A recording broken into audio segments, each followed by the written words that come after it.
mariachi.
¡Échale, chiquitita!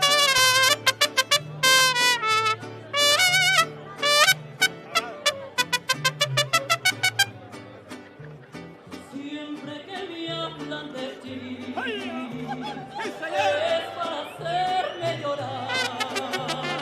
Siempre que me hablan de ti es para darme la queja que te ha ido muy mal.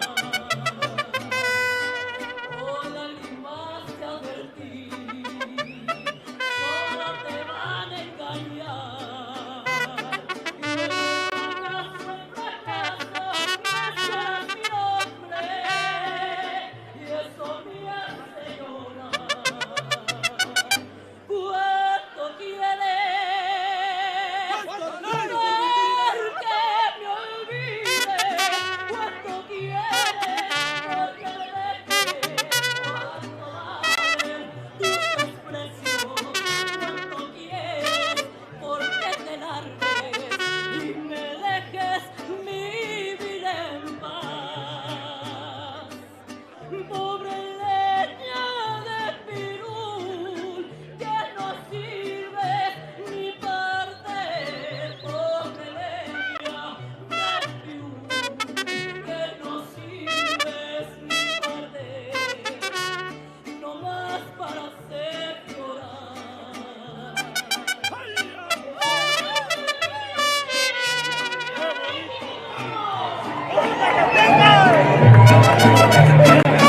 There you go, bro.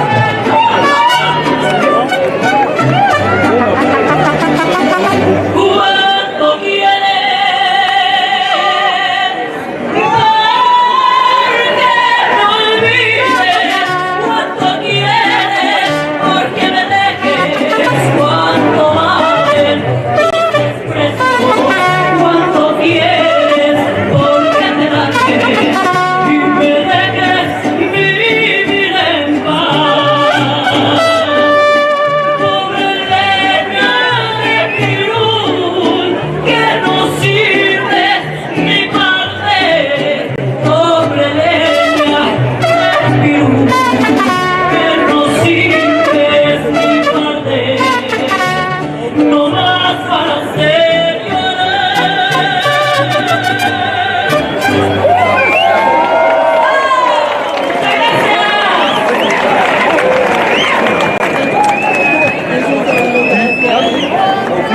Let's hear it for everybody out there. I'm second de oro.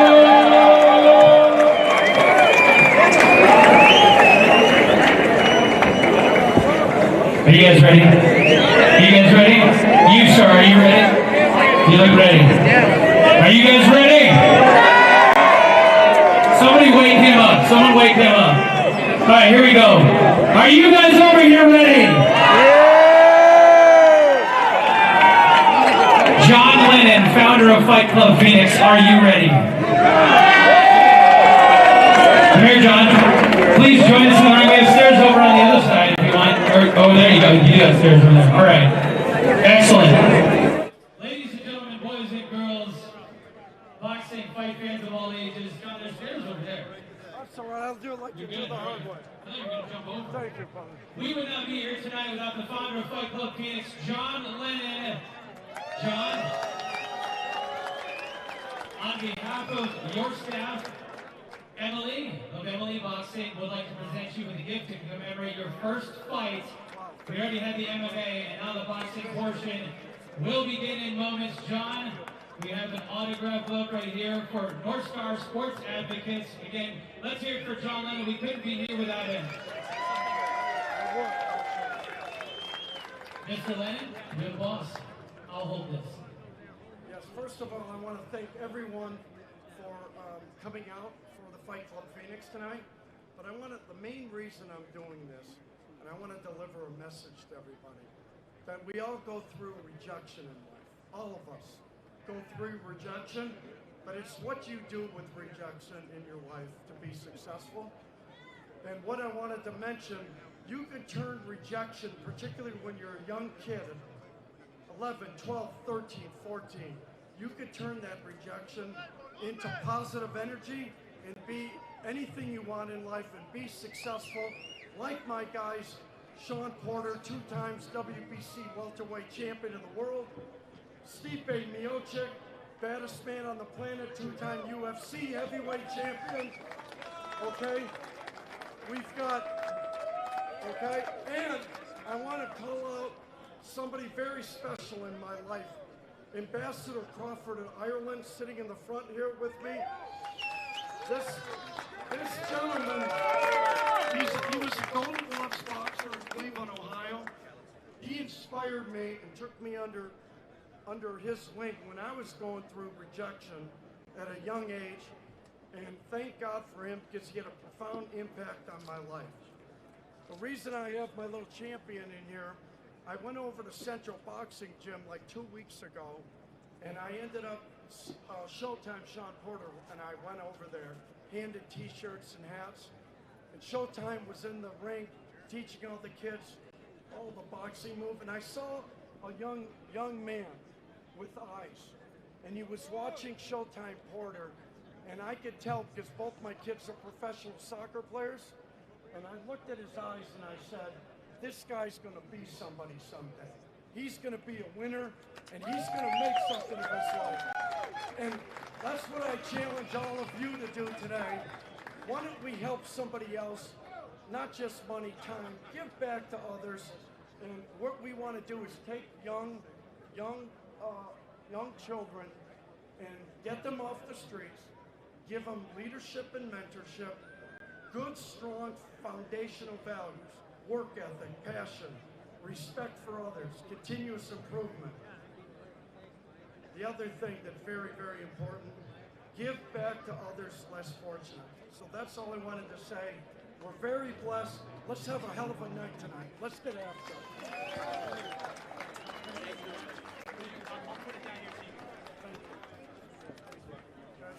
Thank you, brother.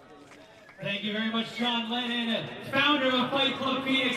And to piggyback on that, when he and Showtime Shawn Porter were at the Central Boxing Gym just down the road here in the heart of the best city in America, Phoenix, they made a $10,000 contribution to the gym to support the community and support future stars that are going to be right here in this ring. So let's get things going here. Shout out to Showtime Shawn Porter, Stipe Miocic, John Lennon for getting me going. My name's Mike Bauer. I'm the guy that yells into the microphone. I'm going to shut up soon so you can watch boxing. How does that sound? Let me try that one more time. Y'all want me to shut the hell up and let's get some fighters in this ring? Well then, without further ado, ladies and Robert James, your ring announcer. Ladies and gentlemen, as we resume professional boxing action here in the Arizona Center, and now making his ring walk to the blue corner, Smooth Darrell Perez.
Gracias a Dios igualito a mi papá. Aquí traigo un Esql y en las zapatas si se portan mal. Los elementos diados en la prendada, chingo de cuero. Al que le soy yo pero y para la sala bien caballero. Se mueve en cantidad, no soy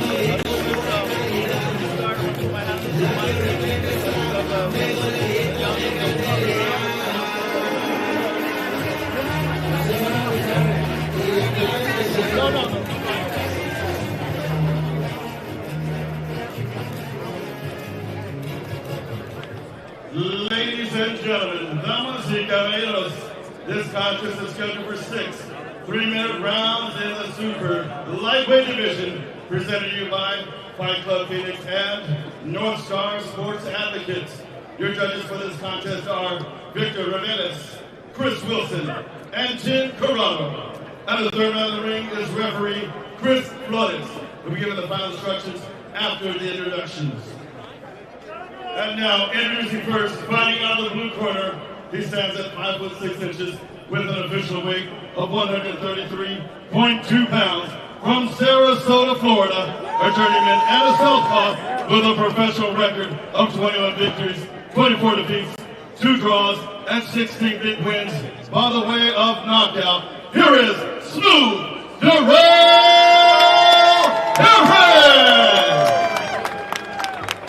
Fighting across the ring, out of the red corner, his adversary, with trainer Jonathan Wally. Wearing black and gold, he stands at 5'6" with an official weight of 134.5 pounds from Los Angeles, California, by way of Phoenix, Arizona, representing Armenia. He has a professional record, a perfect one, of 3 victories and no defeats. Here is Antt Hovanian.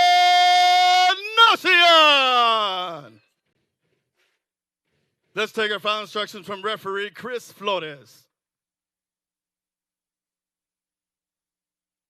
In the middle. Okay, gentlemen, we went over the instructions in the dressing room. I expect a clean fight. Both these trunks are good. Right on line. Make sure you guys are both touching some skin if you're touching the belt. Touch them up now and go back to your corners.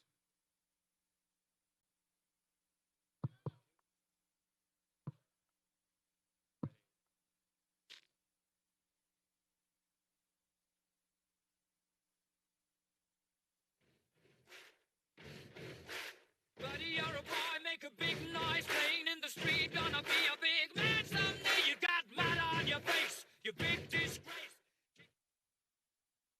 To what I do best, boxing. All right, Darrell Smooth Harris and Narek Hovanian, 6 rounds, 3 minutes each, lightweights, 135-pounders, getting us started here. Sulem Urbina, 14-4 as a professional boxer. Like you said, you're back in your ring, right? And here we are, and these two guys feeling each other out a little bit here, and you can tell right away that there's going to be a lot of movement on the outside from Darrell Smooth Harris. Yeah, well, the nickname says it. He likes to move around and box a little more. And you see right away the way Hovanian is just stepping in, hands up. I think he's trying to look for that body. Oh, missing with a headshot is Smooth. He's really slick. Yeah, good movement, right? You notice that right away. Good rolls, head movement. And he has the experience. He's been in there, you know, with quite a bit of fighters, so experience always. 48th fight for Darrell Harris, 21, 24-2 for Hovanian. He is 2-0. Yeah, Hovanian fighting out of California, now repping Phoenix, Arizona, from Armenia. Great boxing scene here in Phoenix. Great boxing scene here in Phoenix. It's really, like, you can speak to that in your lifetime since you've been here since you've been, what, 5 years old? Yeah, I grew up here in the heat. I'm a desert animal. I always say that through and through. Well, we got David Benavidez coming up the ranks now, Carbajal back in the day. Benavidez was my sparring partner growing up, so. Okay, so I know him. I know Jose Sr. and Jose Jr. and David really well from Emily back in the day. I was doing a radio show, and those guys would come on. David was a kid, and you just always knew there was something about him. And now we're seeing what that something is, for sure, right? Absolutely. He's really done great for himself, his family, and he continues to improve in the sport. And there's so much more to accomplish. He's so young. And you said you sparred with him? Oh, yeah, we were sparring partners, actually. He was the only one that would actually help me, get some rounds whenever I didn't have sparring at Central Boxing Club. How great would this have been for you on your way up to fight in a venue like this, outside, beautiful night in downtown Phoenix? I didn't have the luxury of being able to fight in Phoenix ever. So I did as an amateur. I think my last fight was like 2013. And then as a pro, never. So I would have loved this. And you're starting to see Hovanian pick up the pace, start to let go of his hands, and like I said, go to the body. Oh, nice left hook. Beautiful left hook. He almost landed right on us. He came flying out there. Yeah, you Wow. can tell the Armenian has the power. That was a kill shot. What a left hook. All right. 10 seconds to go. Wow. Okay. It's a fight now, right? Smooth Harris knocked down in round 1. He was doing well for himself, but Hovanian started picking up the pace and really letting the power go and putting it together in combinations. Man, Hovanian, I mean, that one shot in particular, just to be able to generate that amount of power. And Wow. what I really liked was that he didn't only throw one hook. In case that first one didn't land, he had another punch coming. But, Too Smooth went down, and Hovanian got it done. In that first round, he got the 10-8. Chris Flores, our referee, our opening bout. We have 6 more coming your way. Of course, the main event, Mesa Mickey Scala, 12-1. And, oh, man, he's unbelievable. He's going to face Braulio Rodriguez, and he had a little bit of trouble finding an opponent. Happens a lot in boxing, right? Yeah, and especially coming, to fight in somebody's hometown. A lot of times, people don't want to take the risk. And Mickey Scala, he's a young fighter. He's growing, he's learning, and he's very entertaining to watch. Undefeated 9-0 Isaac Chavez in the co-main event against Jesus Ramon Perez. Round 2 here, Darrell Smooth Harris and Narek Hovanian. Easy for me to say. I feel like Narek Hovanian just likes to step in, hands up, and just go to town. Oh, nice body shot. You can feel the power in that. He doesn't move his head much. No. Hovanian. He's the old school, hands up and just walk in. Oh, Heads up, hands up, head down. Beautiful body shot, though. He's landing that body shot. Yeah, hands up, head down, and he's just all about business in there. And he really loves that left hand because he loves letting go of that hook. Oh, nice uppercut, too. Oh, Oh, and a left hook another to the body body. shot. Crumbled him. Wow, that was vicious, that hook to the body. I guess with that power, you don't need the jab for that body shot. That's the second knockdown of the fight, 1 in each round. Not going to go much longer if Smooth Harris doesn't get on his wheels a little bit more and stay out of that range of the power of Hovanian. Dropped him with a body blow.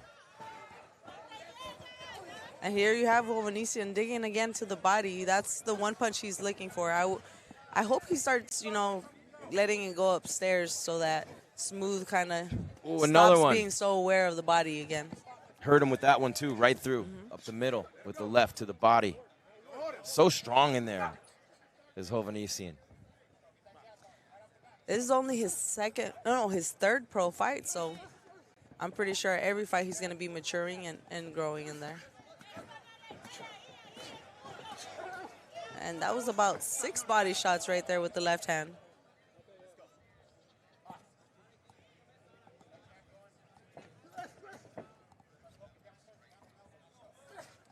Smooth trying to fight his way out of that corner. Just shoved him into the ropes like a rag doll. Oh, he's going to go through those ropes if not careful. Hovanian just loves that left hand. I feel like he holds back on the right hand. He just banks on the left hand, getting it done. 27 there years he of threw age. one right hand.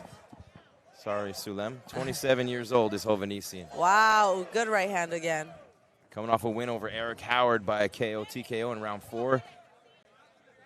And as an amateur, he was 2-4. Knocks him down again. The Armenian definitely has the power. He's definitely going to have to add to that power that he has.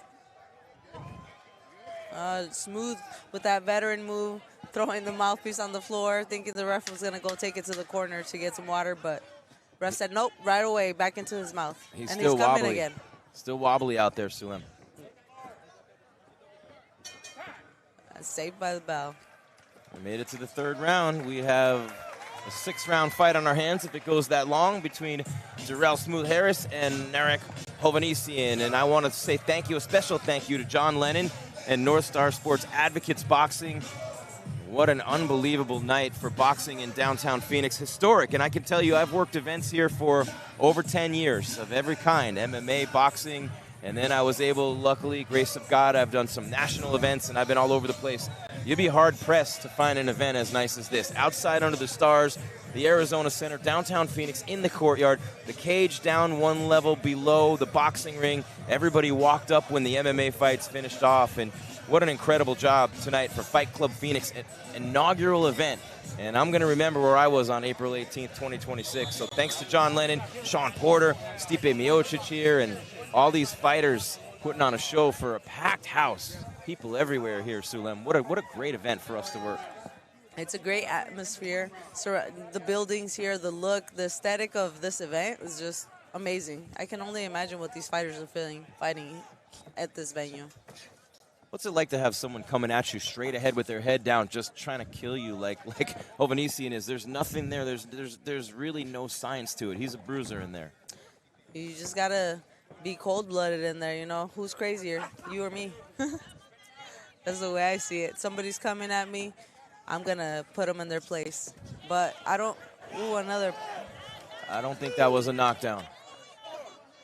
It was in the back of the head. That's the back of the head, yeah. Yeah. But, I mean, you can't help it if the other fighter's, you know, moving a certain way. Mm-hmm. I don't think it was. That left hook is finding its way home to the head for Hovanian. As Hovanian moves up in opposition, he's definitely going to have to add to his arsenal. You can't just have the power, you know. And then he's switching southpaw. We'll see what he does there. Oh, nice right from Smooth. Yeah, Smooth came to fight. Ooh. Wow. Sometimes all you need is an ooh. Oh, low blow from Hovanian. Let me tell you, those little gloves, you feel everything, even the little slaps. So those punches are definitely causing some damage. Oh, Smooth backed up against the ropes. This is not where he wants to be. Combinations, most of them missing. Going low and hugging him out. Smooth just trying to survive now.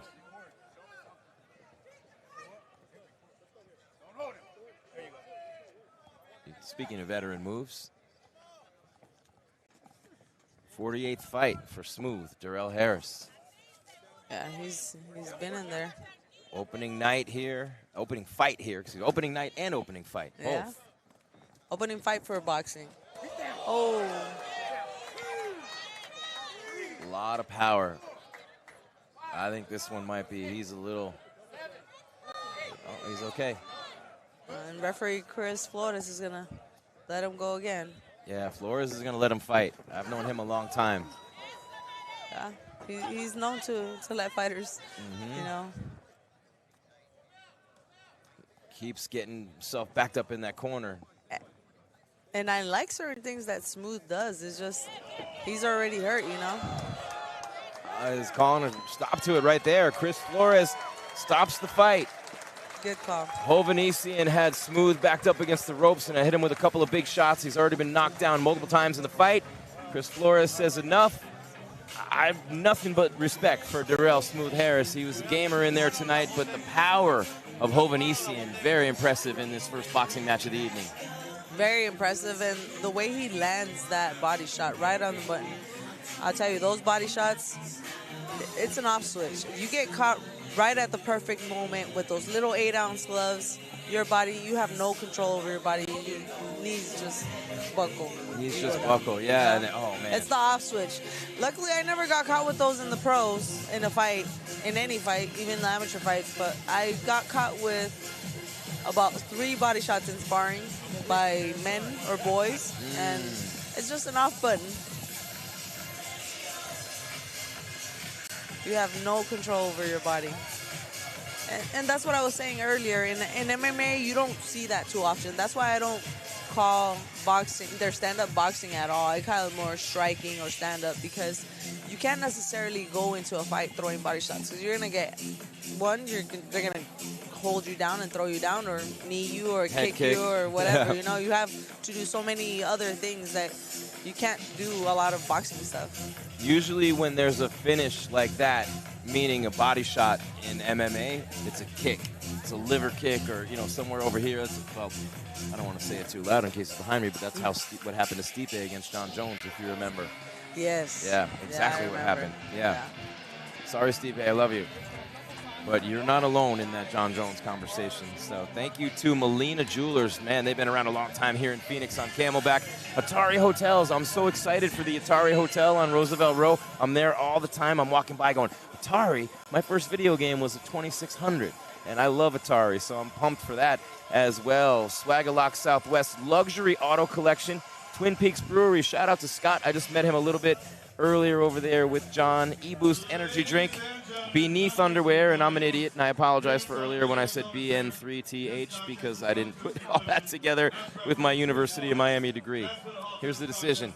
After 2 minutes and 45 seconds, into round number 3, declaring your winner by the way of TKO.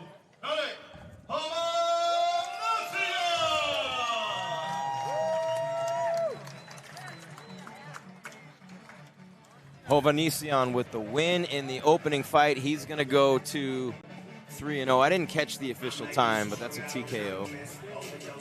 There we go. Chris Flores calling a stop to it. Next up is Herman Cavazos Telez and Siu Pelia now. 4 rounds, 3 minutes at heavyweight. Well, that's going to be a lot of fun. The big boys in there throwing bombs. 1-0 is Telez.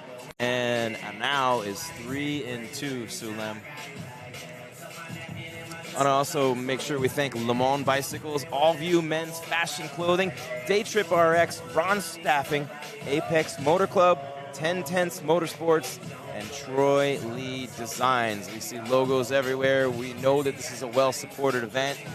Very happy to be here. You made your MMA commentary debut tonight. And I'm back on the boxing, which I love. I love boxing and MMA equally. You know, calling fights and blow-by-blow action is unbelievable. But on a night like this in a city like downtown Phoenix, this is incredible. It's beautiful. It was really hot earlier, but now we're talking about what? Where are we at? We're at 78 degrees right now. It was 91 earlier today.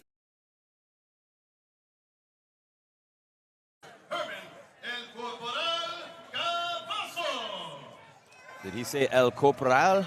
The corporal in English. The corporal, El Corporal. Even I know that one. I speak a little bit of Spanish. My son's put me to shame. My son, my youngest, has his junior prom tonight. Wow. Yeah. It's a little crazy. Nothing make you feel old like your kids having these milestones. Wow. Look at that good-looking boy right there. He's handsome.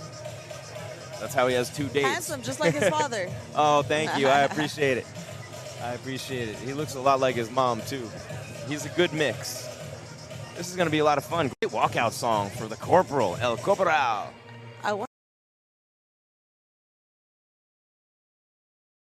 You just get lucky with whatever they pick for you. I remember, I think I walked out to a rock song once that I would have never picked, but I was like, hey, let's jam out. What are some of your favorite memories of making this walk, specifically as you're coming out to the ring? Or are you too focused to even take it all in?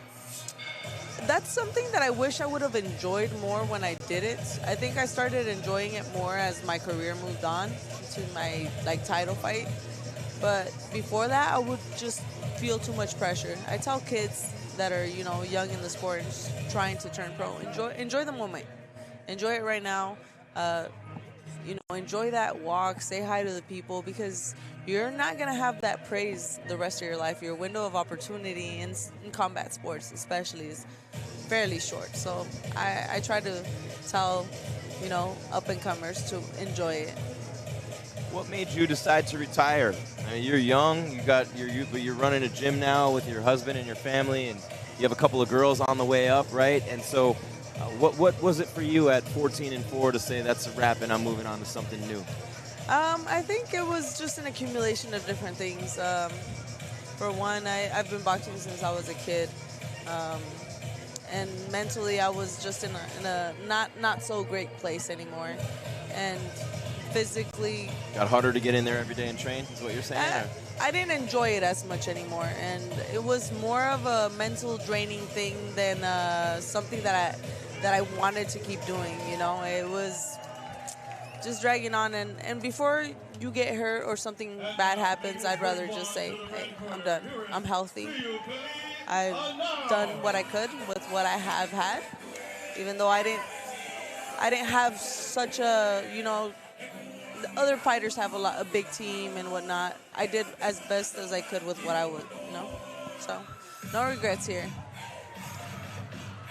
5-time national champ, amateurs, Olympic qualifiers in 2016. I'd say that's pretty dang good. 14-4. It was good. I mean, I was just an undocumented kid here in Phoenix, Arizona that got to travel the world because of boxing. So I'll take it.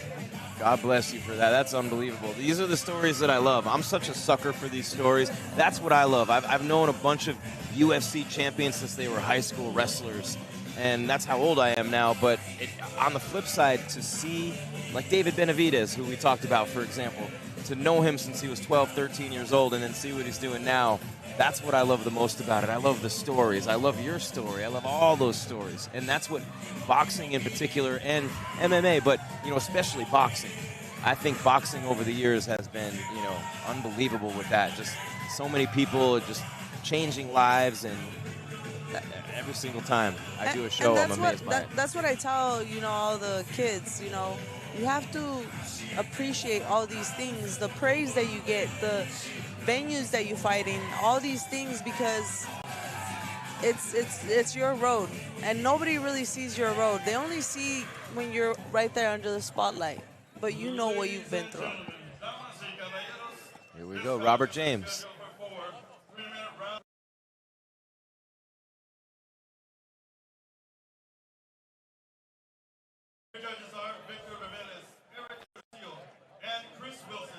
And the third round of the ring is referee Clement Dean to begin with the final instructions after the introductions.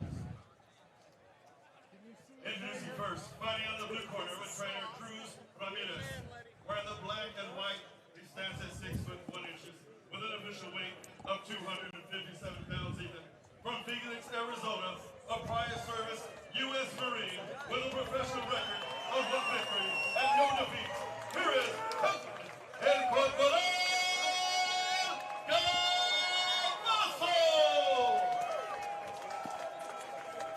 Introducing next his opponent, fighting out of the red corner with trainer Aaron Simmons. Wearing all navy blue, he stands at 6 foot 3 inches with an official weight of 243.5 pounds. From Phoenix, Arizona, with a professional record of 3 victories and 2 defeats and 2 wins by the way of knockout. Here is Zittel.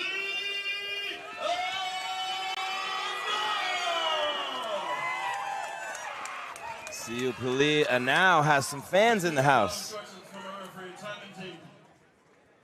All right, this is getting real. Timon Dean, the referee, coming in for Tellez, El Corporal, and Zittel now.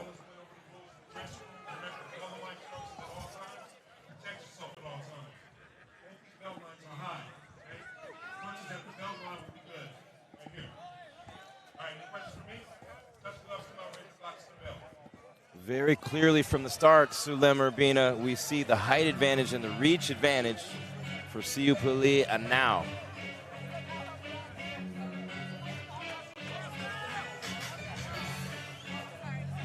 His opponent is El Corporal, Herman Cavazos Tellez.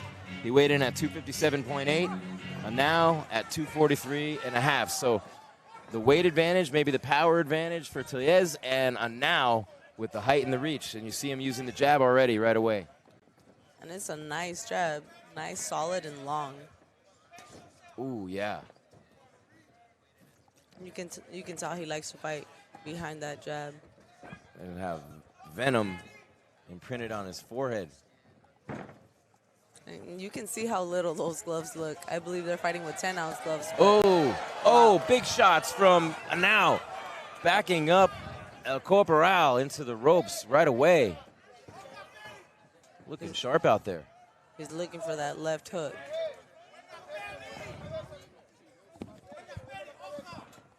Oh, this one's going to heat up right away. Heavyweights.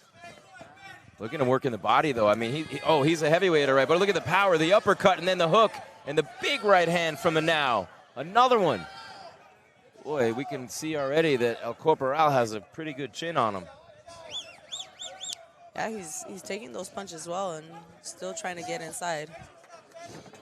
6'3" is a now. And 3-2. And now's doing pretty well on his feet movement, you know, keeping his opponent at his reach. And now had a 2-fight win streak snapped last time out against Zhe Jiang. First round KO, TKO. Under the lights, and these lights are pretty close to the ring. They're not way up above the ring like normal, right? You see that? No, so it's a little hotter in there. Oh, big left hook landed by a now. Nice combos by a now. And you already start to see a little bit of swelling coming along the right eye of El Corporal. Yeah. And that's where he needs to be. El Corporal needs to be inside, being able to dig to the body and just applying the pressure. He can't let a now have his reach. That shiner's coming in nice for the Corporal now. Yeah, it's definitely going to be swelling up as the fight goes on. A beautiful left hook by El Corporal. Yeah, and now might be in trouble. Followed up by a right hand. Oh, right hand landed again, and then a now responds. Now proving that he has a bit of a chin, too. Nice comeback from El Corporal. I keep Spanglishing his nickname. And he knocked him down on the way in. He walked into a left hook. That was beautiful. Right after he landed a right, that was a counter hook. Beautiful counter hook. Got a little too greedy and got caught walking into that left hook. Coming off a first-round knockout, got a little bit, he looked so technical at the start of the fight, but like you said, he got a little aggressive there. Yeah, he started forgetting about that jab and that reach. Is that the end of the round? That was the end of the round. I didn't hear the horn. That's why I was... Neither did I. That's okay. Hey, that was an entertaining first round, and now's look has changed. He started with a different demeanor, and after he got caught with that left hook, you saw him, change appearance and sit down a little overwhelmed, while El Corporal is ready to go again. Let's see how this fight plays out. Yeah, and you'd have to think that now with that taller, leaner frame, the gas tank will be there a little bit more maybe than El Corporal. And, of course, if you work the body, that speeds that process up even a lot faster. What do you think of that round? You saw early on a now looked really technically sharp, but then he sort of, like you said, he got a little too aggressive, and he wasn't as technically sound as that round went on, but easy for me to say because he took a couple big shots from El Corporal. Yeah, El Corporal has some power, and like you said, he has the weight on him. For heavyweight boxing, you don't really have to hit a certain weight limit or anything. So it's real power. UFC, you have to be below 265. Learning something new. Oh, nice body hook from El Corporal. Chavez came to fight tonight. Threw that black eye on his right eye. Oh, nice combo, though, from a now coming off the ropes. And you see El Corporal trying to work his way inside. And now, trying to stay smart off that jab now and moving. And now looking for his fourth win.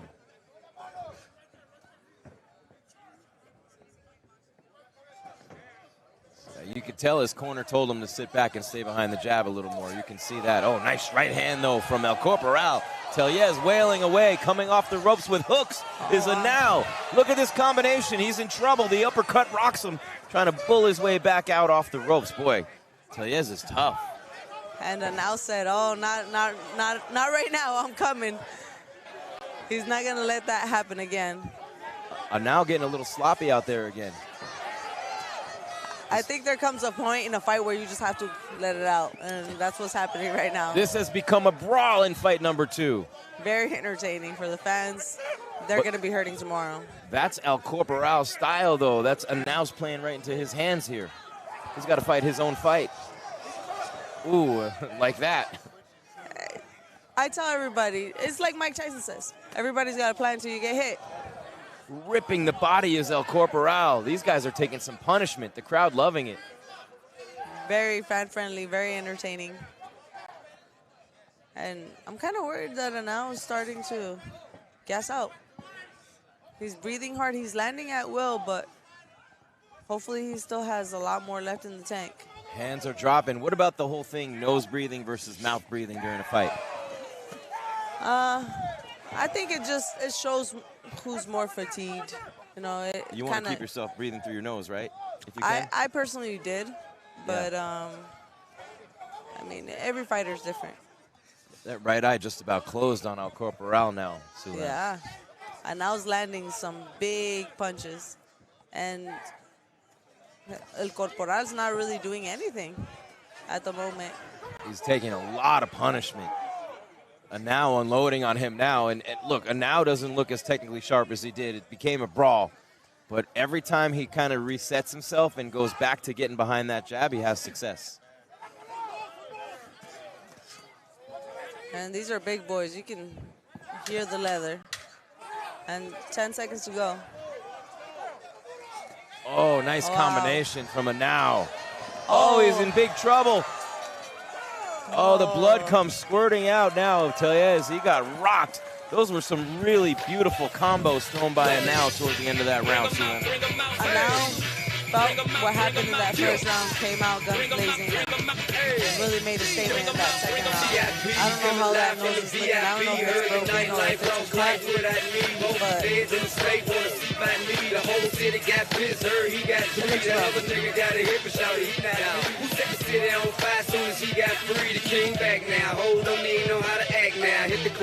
Well, we have a second. I want to thank, once again, Molina Jewelers, Atari Hotels, Swaggerlock Southwest, Luxury Auto Collection, Twin Peaks Brewery, E-Boost Energy Drink, Beneath Underwear, Le Mans Bicycles, All You Men's Fashion Clothing, Day Trip RX, Ron's Staffing, Apex Motor Club, 1010 Motorsports, Troy Lee Designs. Thank you to Shawn Porter for putting us on his platform tonight. What a guy. I love Shawn. Shawn's always been so full of personality, so much fun every time I've ever met him and talked to him. And no different here tonight. Tellez, though, Sulem is not having the best time with things right now. His eyes are both swollen completely, almost shut. His right eye. It's over. They called it. I think it's over. Yep. Oh, yeah, they're hugging it now in his corner. Yeah. There it goes. Okay. I didn't see a signal, did you? I didn't hear anything, but yeah, good pickup. I think it's because his eyes are swollen shut is what I'm thinking. I think there's something up with the nose. You could see the way, the nose started bleeding after that exchange, and it looks like something happened right there. See you, Palia, now, right there in the camera for you. He's a happy guy after that performance, Sulem. Just really vicious combos. And again, whenever he would sit back behind that jab, it would get that combo going for him. But the way he finished that fight, just combo after combo. 1-2, 1-2. Boxing basics, just serving him right there. A couple of hooks mixed in. Robert James will have the official announcement in just moments. Once again, thank you so much for joining us in the inaugural Fight Club Phoenix. Are you guys having a good time? 2 fights in here at the boxing ring. Let's hear it for the 2 warriors in the ring right now and all of our fighters tonight.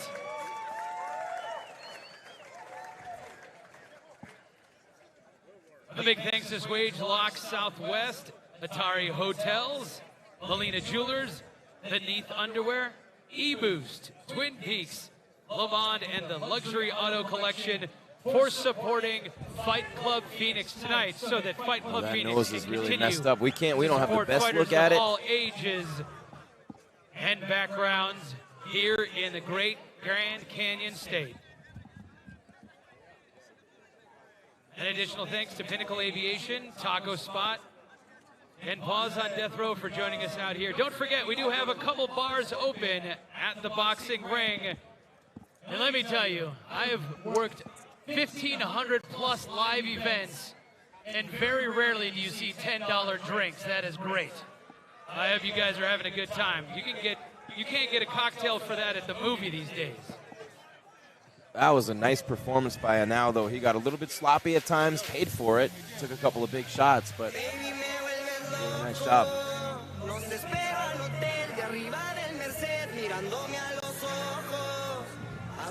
And as fight fans, we love to see a good brawl.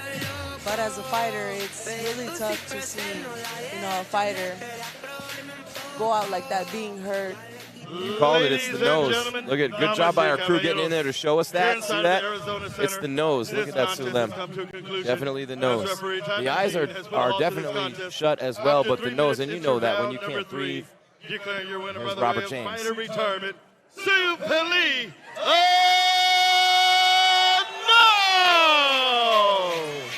Really showed that. Antt really showed that he's really about fighting. He got caught, he paid for it, and he came back and he showed out. He really impressed me tonight. Yeah, he gets his 4th win, right? And here he goes, and the sportsmanship is nice there too.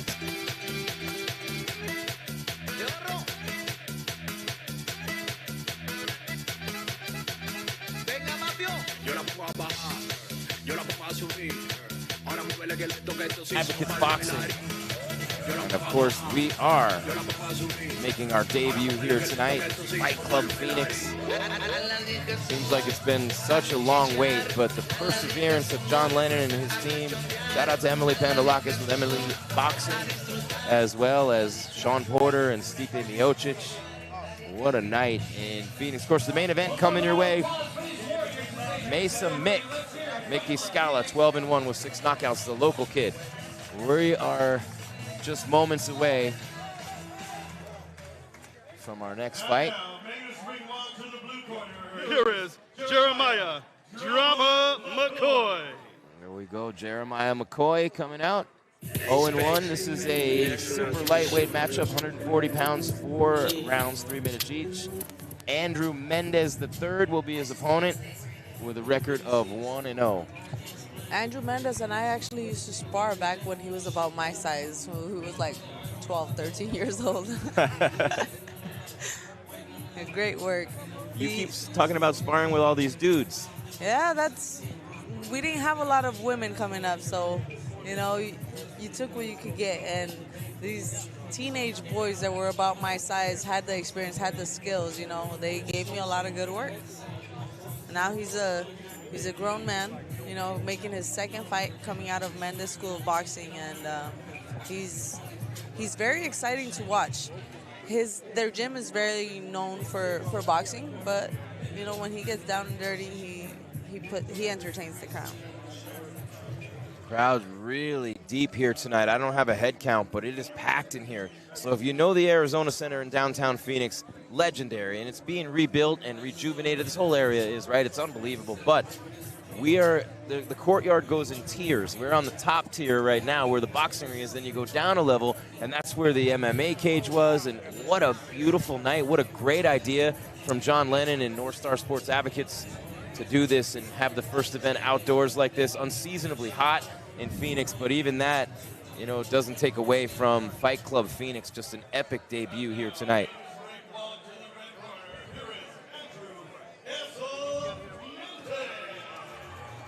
Great view, great weather, great people, great boxing. It's great to work with you. Likewise. It's a lot of fun. 1-0, Andrew Mendes III. You said you sparred with him when he was coming up, right? Yeah. What is he like in there? He's very skilled. He knows how to stay off his jab. He knows how to move around. He boxes very well. But like I said, he knows how to exchange also. He can be very entertaining. And I'm very excited to see him fight tonight. I missed his pro debut, so this is his 2nd fight, and he's fighting somebody that's 0-1, Jeremiah McCoy. They both weighed in under the limit. Andrew Mendes weighed in at 137 pounds, while his opponent weighed in at 135. This match was set at 140 pounds. Just speaks to the discipline they have. No doubt, yeah. And it really is interesting to see. I mean, we're 2 fights deep. We have Mickey Scala coming up in the main event. Isaac Chavez undefeated in the co-main. Edward Sabalos fighting tonight, 15-5-1. Farid and Goga. And the next fight against Gerardo Esquivel. Just a beautiful showcase for our sport, both sports. The city of Phoenix.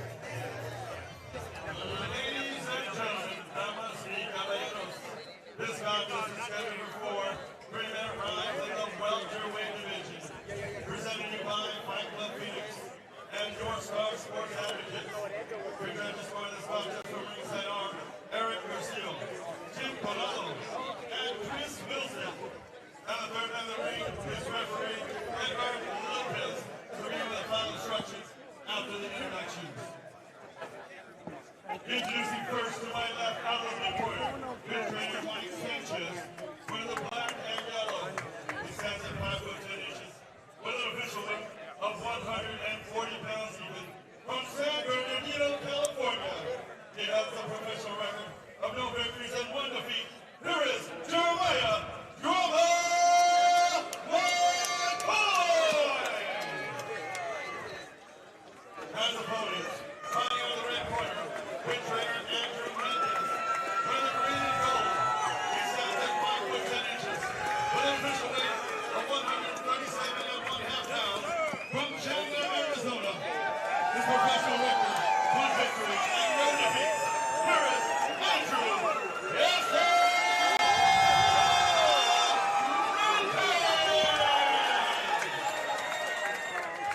Let's take our final instructions from referee Edward Lopez.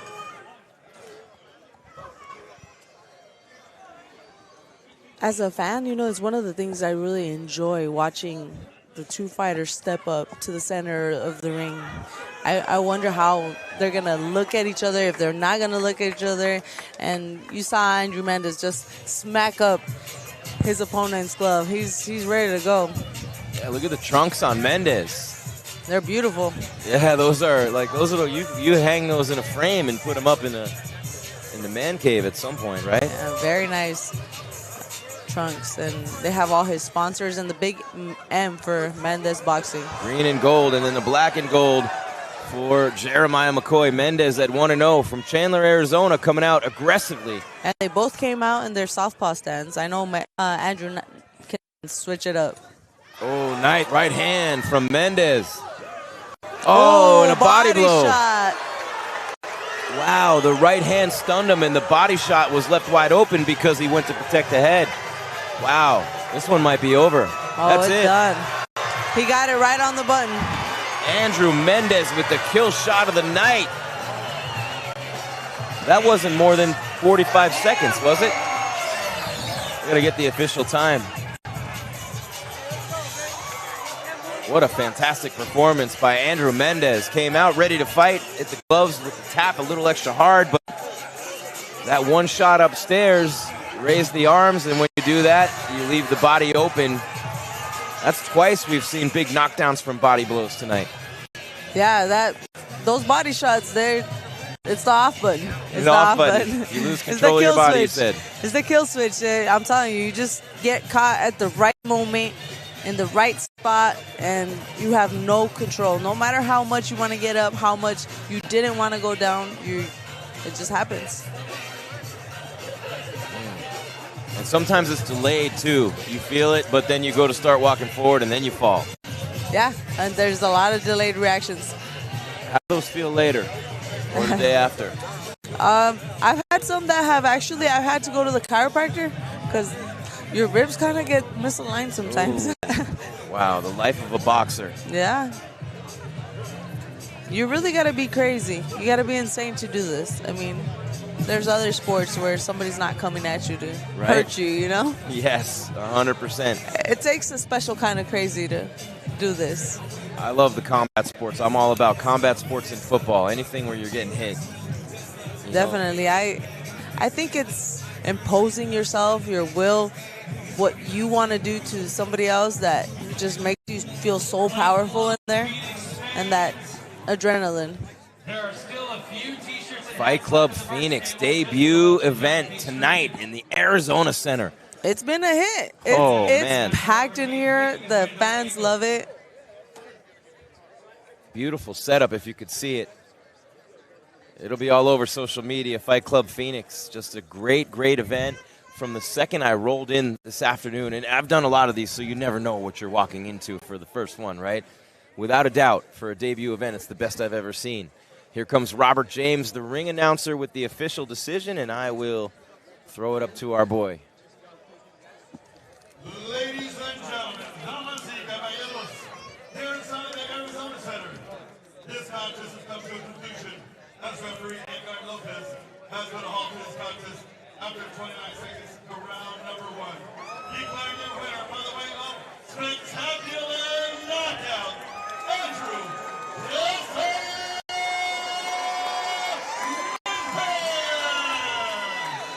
29 seconds of round number 1 for Andrew Mendes. Your old sparring partner, you must be proud of him. Very proud. And what I love the most is after, you fight, that great sportsmanship. It just shows, it's a gentleman's sport. That's a great way to put it. I love the way, they just go and give each other, a little nod, a little hug. Hey, we stepped in the ring. We're crazy together. Hey, go back home and rest up. The light show with the music. We had Jen Jones, DJ, out here earlier today. Mariachis before the fights. John Lennon going all out. Fight Club Phoenix with North Star Sports Advocates, boxing and MMA. Definitely, it's a great show. I'm having the time of my life. I didn't imagine this would be so fun. Yeah, right back at you. Next fight coming up will be, with the lights blinking like we're in a nightclub, Gerardo Esquivel and Farid Ngoga. 11-1 Farid, and Esquivel is 7-8-1. This one's going to be at super welterweight, 4 rounds, 3 minutes each. And Goga came out of nowhere, he's pulled some upsets on the big stage. So I'm very excited to see him fight.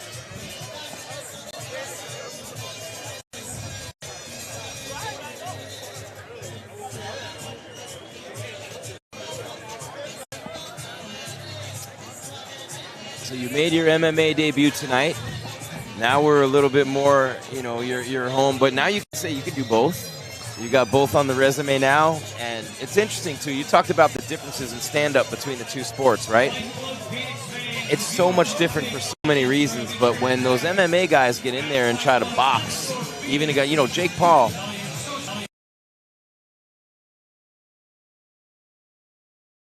against Anthony Joshua, I have to give him that. That's a death wish right there. I think he's more of I don't look at it as so much as boxing. I look at it as entertainment. I look at it as entertainment. That's why it doesn't make me mad. He's using his platform to promote other women. I wish I would have had that opportunity, coming up. That's the way I see it. I don't really see it as boxing so much. It's just entertainment, using the platform and, uplifting a lot of other women.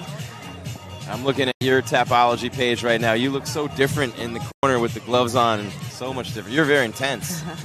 I think every fighter's look changes. Once you step into that ring, your eyes just, you lower your vision a little more, tuck your chin in, and it's just go time. And it's a feeling that I can't express, but, you see that look on fighters that are locked in. You just had your last fight last year. I did. Yeah, I had a couple years that I hadn't fought, and I tried to make a comeback, but it just didn't work out well for me. Just mentally, I wasn't there anymore. And I just decided to retire healthy and being able to do well for myself and, enjoy the sport from a different perspective now. I love helping, the kids in my gym and sharing my experiences and making sure that these kids learn from what I did, my mistakes and be better and become world champions and make it happen, make all their dreams come true. That's really well put. And that's one thing that I've always loved too. And, so many athletes you have superstars, right? Like John Jones, for example, who, as he's famously said, hasn't always trained the hardest, hasn't always been, but he's just so gifted that he's able to dominate. And you see that in the NBA with guys like Michael Jordan, and in the NFL, the super talented guys, but the guys who have to work hard and the girls who have to work hard for everything, the girls and guys who have to scrap for every little thing they ever get, Sulem, always end up making good coaches. Always. And it's in your blood. Yeah, it's something. I don't necessarily like coaching. I like helping and putting my input. I think as a fighter, I'm a little bit of a selfish person in a sense. You have to be.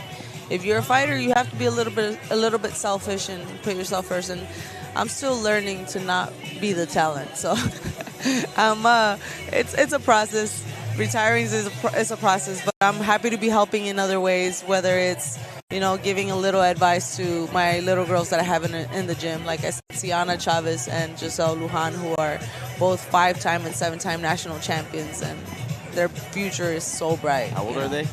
They're 15 and 16. Oh, wow. Yeah, and one of them 7-time national champion with 2-time best national, JO's champ, I don't even know what the title's called, but Junior Olympics outstanding boxer, that's what it is. And then the other one is Zittel, who's 5-time national champion, and they're coming up. And I wish I would have had what they have right now, a good supportive team around them, and somebody that's already kind of been through that understands the business part of it a little more too. Are they listening to you? They are. They were a little bit hard-headed around age 13. I think everybody hits that little mark, but right now they're doing very well, and I'm excited for them. You heard Stipe Miocic earlier here on with me when we were doing the MMA portion of the card, and I asked him what his best advice to those young fighters is, and he said, listen to your coach. Coaches. Yeah, and I want to give a special shout-out, if I could, to my teammates who actually fought today. Jeremiah Anaya, Siana Chavez, and Alan Lara. They all won their fights today, being coached by my husband, Andrew Soto, from Knockout Boxing Club. That's great. Shout out to Coach Andrew Soto. I don't know if this is an intermission or if the fighters are not ready yet, but we got a couple of minutes here to remind you. I mean, look, Fight Club Phoenix debut event presented by North Star Sports Advocates Boxing and MMA is proudly brought to you by Molina Jewelers. If you haven't been to Molina Jewelers, you like jewelry, you have jewelry all over you.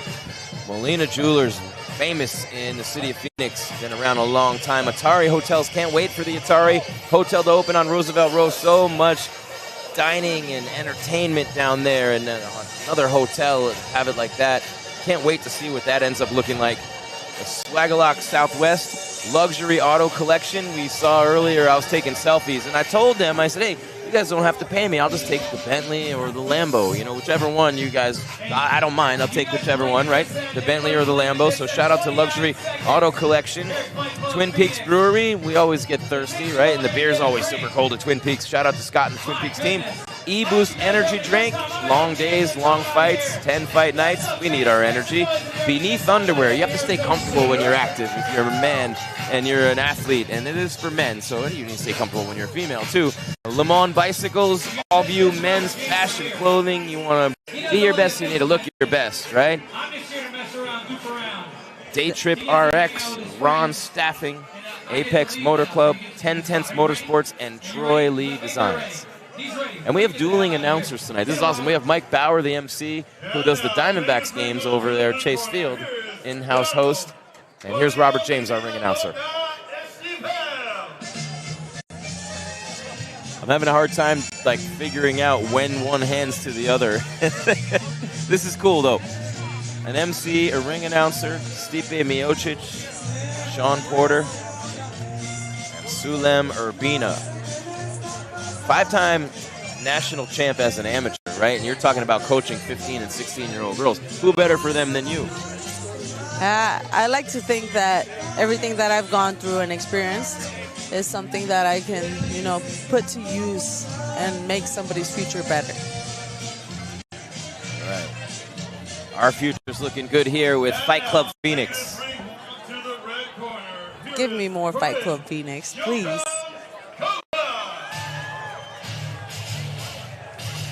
Oh, great walkout song from Fareed Goga.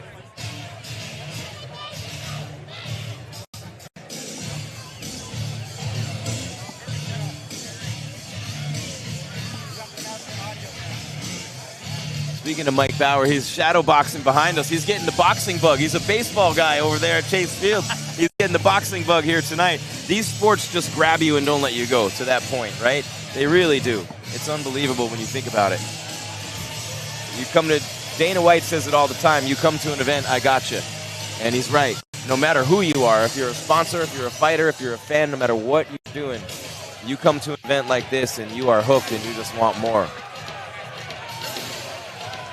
Dana doing Zuffa boxing now, throwing a little, he and Eddie Hearn going back and forth. But I feel like there's almost like a, not a rebirth, that's the wrong word. What am I looking for, Sulem? Like a rejuvenation in the boxing world that's happening right now. Like I feel like there's a lot more energy around it, a lot more excitement, a lot more opportunities for fighters. Robert James, we'll get your thoughts on that in a minute. This is scheduled for 6 3-minute rounds in the middleweight division.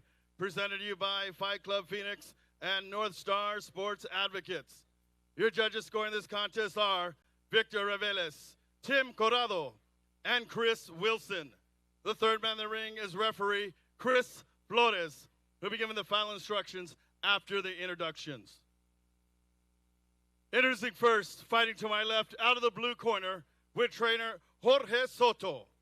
Wearing all blue, he stands at 5 foot 5 inches with an official weight of 154 pounds even.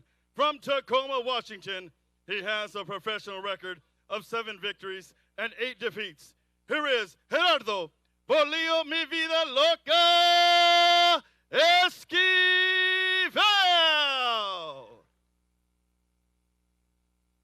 Introducing next, his opponent fighting across the ring out of the red corner with trainer Arturo Ortega. Wearing the silver and black, he stands at 5 foot 11 inches with an official weight of 154 pounds. From Phoenix, Arizona, he has a professional record of 11 victories and just 1 defeat and 6 wins by the way of knockout. Here is Fareed Shogun Goga! Let's take our final instructions from referee Chris Flores.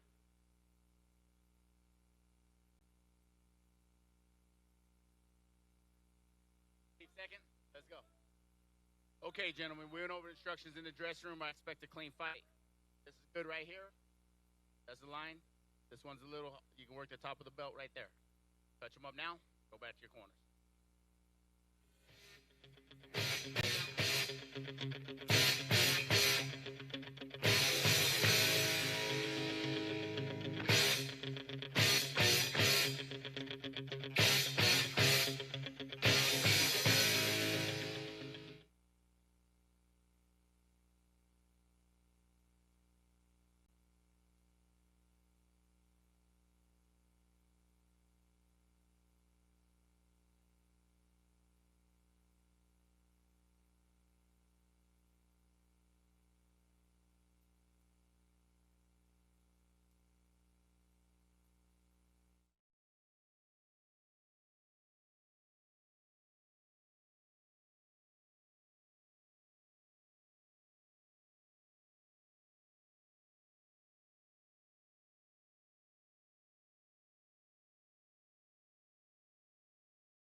Ngoga looks in really good shape for this. Precision and speed.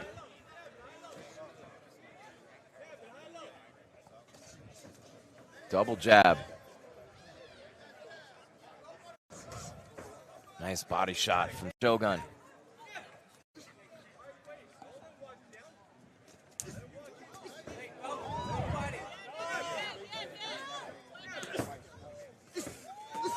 Esquivel going after that overhand right.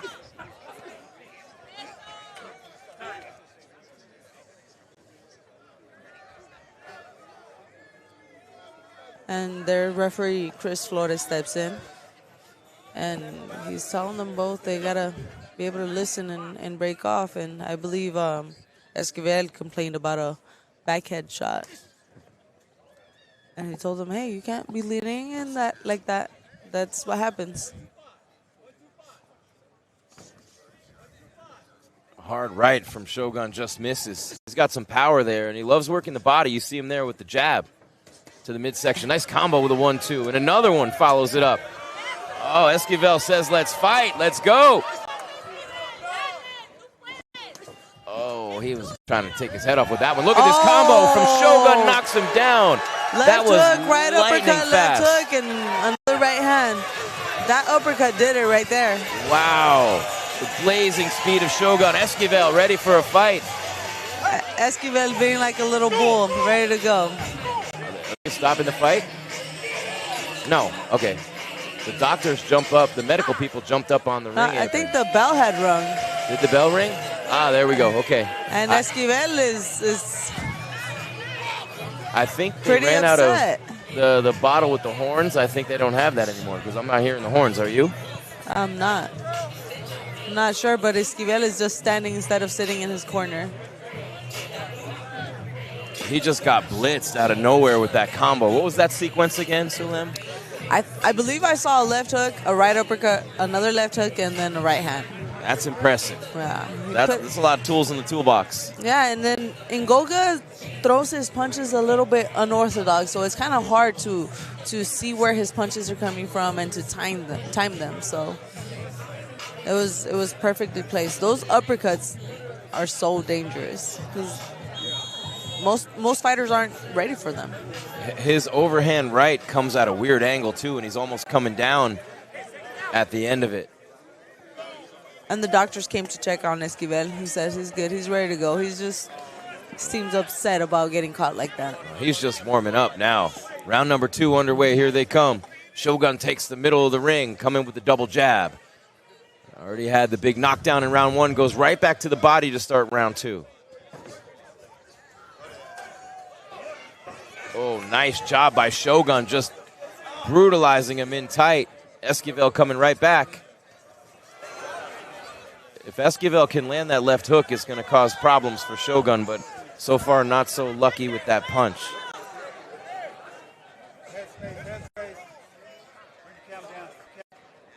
Yeah, Esquivel is just smothering himself.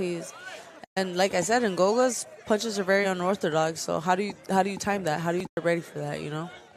I can't time it, and I'm just announcing. I'm not even have to defend it. Oh, big right, and the nose of Esquivel starts to bleed. And he looks at the ref. I don't know if he's wanting the ref to step in and save him.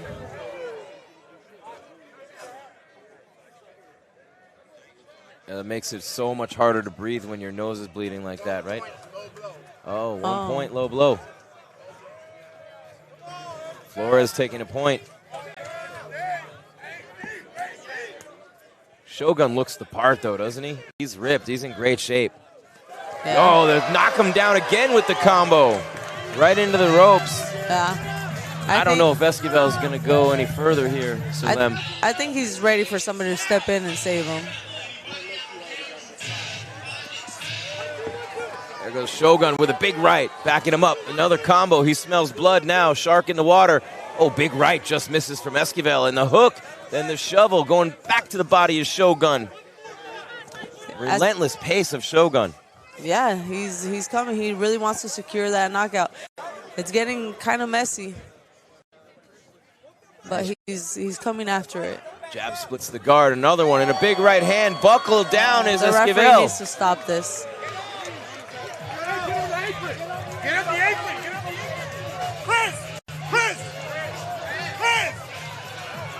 I think that's it. That's it. Flores waves it off after someone from the commission yelled to him from the outside. Shogun pumped up, his fans excited. Great performance by Farid Shogun Goga tonight. The corner did the right thing. You know, as a fighter, we're very proud. We don't want to give up. And it's the corner's job, the referee's job. We rely on everybody outside of the ring to save us, sometimes from ourselves, because we're just fighters. We just want to keep fighting. Yeah, exactly. And that's what makes you a fighter. Yeah, and Goga got the job done. Nice performance by him tonight against a tough guy in Esql. Just the dizzying speed of Shogun, right? Those combos, just really impressive. And he throws a lot of different punches in that sequence with speed, with precision. That speed and that accuracy, that's a deadly combo.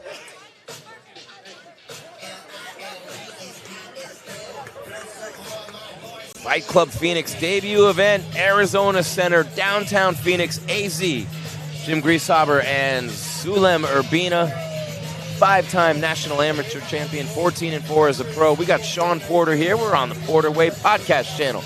As a matter of fact, we got Stipe Miocic 3 seats down to our left. Robert James, ring announcer, Mike Bauer, the MC. And we're about to get the official decision from Robert James in just a moment. Still got 3 fights left. 3 fights left, and you know, it's all been an entertaining night, so I hope this happens often here in Arizona. And I hope they pair us up. Count me in. Yeah. Anytime, count me in. It's been fun. The fans here are enjoying it very much. The atmosphere is live.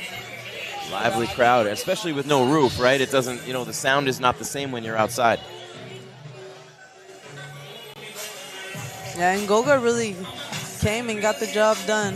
Esquivel was a worthy opponent, but it was good, a good call by the corner. Like I said, us fighters will never give up. You see that sportsmanship there again, the gentleman of sport. I'm the black bitchy bitch with the roof missing. If it don't make dollars, don't make Decision in the ring. Fight Club Phoenix, Gerardo Esquivel and Farid Shogun Goga. Ladies and gentlemen, damas y caballeros, here inside the Arizona Center, this contest has come to a conclusion as referee Chris Bonis has put a halt to this contest after 2 minutes and 4 seconds into round number 2. Declaring your winner by the way of TKO, due to corner stoppage, Farid Shogun Goga! 12th win as a pro for Shogun Goga. 2:04 of round number 2, and he joins Andrew Mendes, 29-second round 1 knockout of Jeremiah McCoy.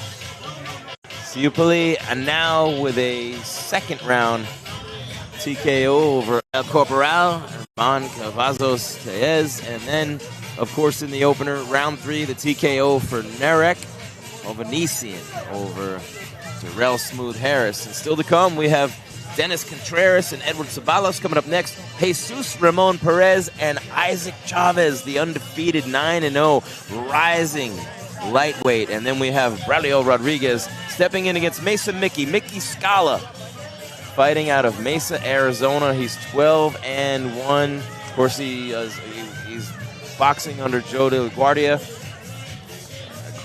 A lot of fun. I have a friend who used to shoot some of his fights. The video guy and a photographer used to shoot some of Mickey's fights. Star boxing back in the Northeast.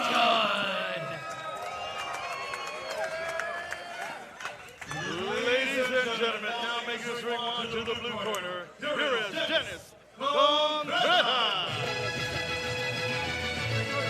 Dennis Contrarus, 24-18-1. He's got 22 knockouts.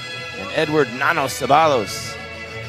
And this is going to be power versus precision in this fight, Sulem. I'm looking forward to this one. And this one, too, is lightweight, 135, so we're going to see some real speed in this fight. some real speed, and I believe some good body punching too. I've grown up seeing Sabalos through the amateurs, now in the pros. He's actually, he works all day. He's at a hospital, I believe, and then goes home, trains at night, and, you know, still manages to give it 100% into boxing, and this is what he's hungry for. So I'm excited to see him step in, and against a very worthy opponent with a lot of experience. Like you said, he has a lot of knockouts. Dennis Contrarus. You say their names so much better than I do. I ring announced for years, and I started rolling all my R's one time at an MMA fight. And so the DJ, who was Mexican, and I'm a white boy, we'll pick that up in a minute. Sabalos. So I rolled my R's so much that night, trying to be, say the names the right way. He comes up to me after the fight, George does, and he goes, "Hey, Jim, can you get me a beer?" I deserved it. I'm excited for this one.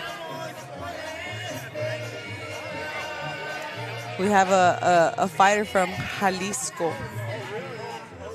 And then Edward Sabalos from here, from Phoenix, Arizona, also Mexican.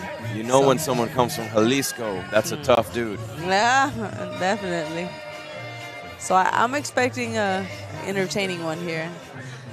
You put two Mexicans in the ring, it's for certain it's going to be a spectacular one. Man, there's going to be fireworks.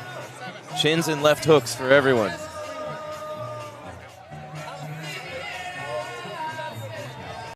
"33 years old, Contrarus, my bad, and then Sabalos, who's 14-5-1, is 29. The reach for Sabalos is 70 inches. For Contrarus, 68 1/3. Ladies and gentlemen, damas y caballeros, this contest is scheduled for 6 3-minute rounds in the super lightweight division, presented to you by Fight Club Phoenix and North Star Sports Advocates. Your judges scoring this contest are Victor Mendes, Eric Garcia, and Tim Corrado.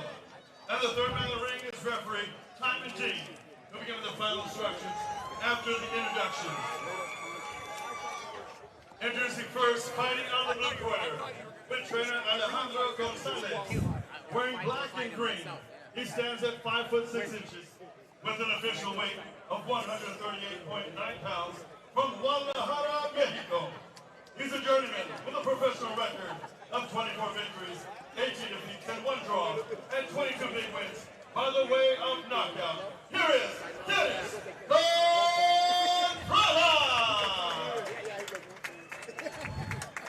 Introducing next his adversary, fighting across the ring on the red corner with trainer Santiago Castañeda. Wearing all white, he stands at 5'7" with an official weight of 135 pounds even. From Phoenix, Arizona, he has a professional record of 14 victories and just 5 defeats, with 8 big wins by the way of knockout. Here is Edward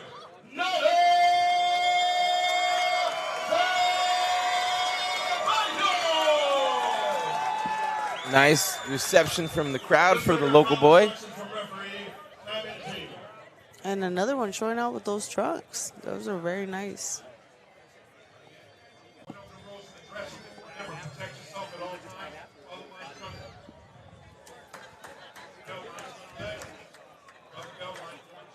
I'm such a fight fan. I like to pay attention to all the little details, you know, when they walk to the center of the ring, how the referee gives the instruction, who's in there, all those little things. I love boxing.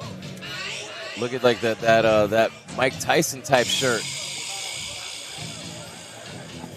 for Contrarus, and then of course Sabalos. I mean, I've always felt like if you're going to wear trunks like that, any sport, you're going to dress like that, you got to back it up. If you're going to show, you got to go. I will say, you look good, you feel good. That's right. You feel good, you perform good. You perform good, yeah. But I agree with you 100%. You know, all those things are secondary. You got to have the skill to back it all up. 6 3-minute rounds at lightweight. That is Sulem Urbina, 14-4 as a pro, 5-time national amateur champion, fought in the Olympic qualifiers in 2016. Got the video board over there, the skyline of Phoenix. It's just beautiful here tonight. The temperature continuing to drop. Fight Club Phoenix, the co-main, Contrarus and Sabalos, here they come. Sabalos, of course, in the white with the colors of the Mexican flag, and then Contrarus with the black trunks and the same. And it's going to be a lefty versus an orthodox. Sabalos with the lefty stance. Movement. You can already see the power of Contrarus. Contrarus with a lot of power. 22 knockouts. And that speed that Sabalos has, that sharpness that he's letting those punches go off with. His left hook counter was quick. It's going to be pay attention to the feet. Who manages to gain position controls whoever's foot is outside of the leading foot. So I always love watching that whenever it's a lefty versus a right-handed fighter. Yeah, orthodox southpaw. It's always a tough matchup, right? Mm-hmm. And it can get messy right away. And you have to watch opening up too much against a power puncher like Contrarus too, right? Yeah, Contrarus came too. He's coming in, he's landing punches. He's not landing them clean. He's landing them a lot in defense, but he's letting his hands go, getting momentum going. Sabalos has great head movement. Wow, already with a knockdown. Now see the power of Contrarus. He's really, really got a lot of strength and a lot of pop in those punches. Wow, that almost was the end of it right there. Sabalos is rocked. Wow, that's not what I thought we'd see right there. Sabalos, the composed, disciplined fighter, but Contrarus letting him rip. Sabalos looks okay, though, Sulem. Yeah, he's ready to go. He wants to keep going, but really needs to look out for those body shots. I think that's what hurt him in that knockdown. Yeah, he's got to be quicker and throw more volume to keep Contrarus off him, who's ripping him again against the ropes. Contrarus came to fight tonight. And the thing is, in Mexico, that's what you train for, power. It might not look the prettiest, it might not be the most technical punch, but it's power behind it. Well, Sabalos has to use his head movement, but he's got to throw more. He can't just be a defensive fighter. Not against this guy. And you see him protecting his body. Yeah, I mean, I guess Sabalos likes fighting off the ropes. He's pretty comfortable going back there. He's like Contrarus. I don't think he does. It's just, I think Contrarus really caught him off guard and he set his tempo. Nice jab from Sabalos. That's what he needs to do. He needs to keep him outside, jab more. And you see Sabalos really guarding that left side of the body. Oh, and there he goes. Oh, here comes Sabalos. Oh, nice. Wow. Oh, he stumbled Contrarus, and Contrarus walks back to the corner hurt. That's what Sabalos needed. Incredible speed from Sabalos to end that round. So it looked to me, Sulem, like Sabalos had a real hard time figuring out Contrarus and his pacing, that southpaw orthodox. He just needed time getting that rhythm going. Rhythm. Yeah, but I mean, we'll see how the fight plays out. We have Contrarus, who's, coming forward and throwing some bombs, and we'll see if this kind of slowed him down. That was a beautiful flurry right there by Sabalos. Who won that round?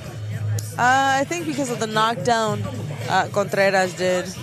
But he did walk back to the corner a little more hurt.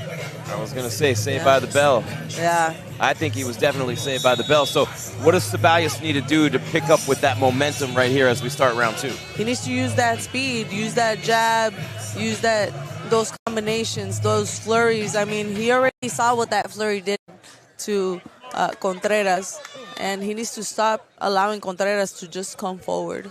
Be more aggressive, right? Keep him off him by throwing punches. Either be more aggressive or use more angles. He's using angles right now, and he's got Contrarus in the corner wailing away. The speed of Sabalos.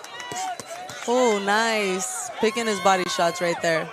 I think Sabalos is feeling himself right now. His confidence. He finally got his rhythm in. Mm-hmm. And Contrarus doesn't seem to know what to do with it. Yeah. I think Sabalos got started off a little late, and then he got caught. But, see, that's what he needs to do. Keep pawing, and not allow Contrarus to get inside. Because Contrarus just wants that, to feel that contact and then let his hands go. Got caught by a knockout artist. It happens, right? 22 knockouts for a reason. Yeah.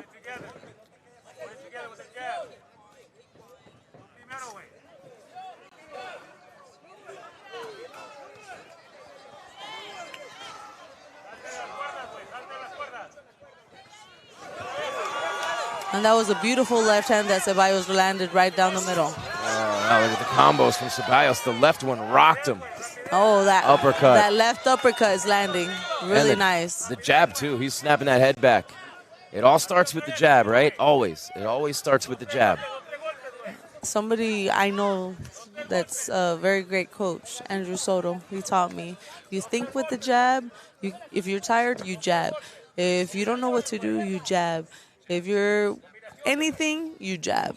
So Sabalos using that philosophy. And using it really well right now. Taking control in round number 2 over Contrarus, who knocked him down in the first round and won the first round because of it. But Sabalos, starting at the end of round 1, just really started throwing those aggressive combos. And round 2 has been all Edward Sabalos. Yeah, see, the fact that Sabalos is just staying busy, whether he's pawing, throwing a hard punch, a soft punch, whatever, that's what's keeping Contrarus outside right now. Born in Escondido, California, fighting out of Phoenix, Arizona, on a 3-fight win streak. Alexander Morales, Jose Guadalupe, and Brandon Mendoza. Beautiful overhand left. It was between an overhand and a kind of a hook. It was perfectly placed. I don't know if Contrarus is going to get up. Oh, he pops right back up. Every time I see a fighter jump up, I think of Tyson Fury against Deontay Wilder, where he literally did the Undertaker on the 9 count. Here comes Sabalos, all the confidence in the world. Still got to be careful against the power puncher. But distance, speed, combos. Oh, body shots from Sabalos. That hook, then the uppercut. Oh, and another uppercut. Like the bell saved Contrarus, I'm sorry. I got too excited there for a second. There was no bell. And you see a little bit back and forth while both of them are sitting in the corner and they're making signs at each other.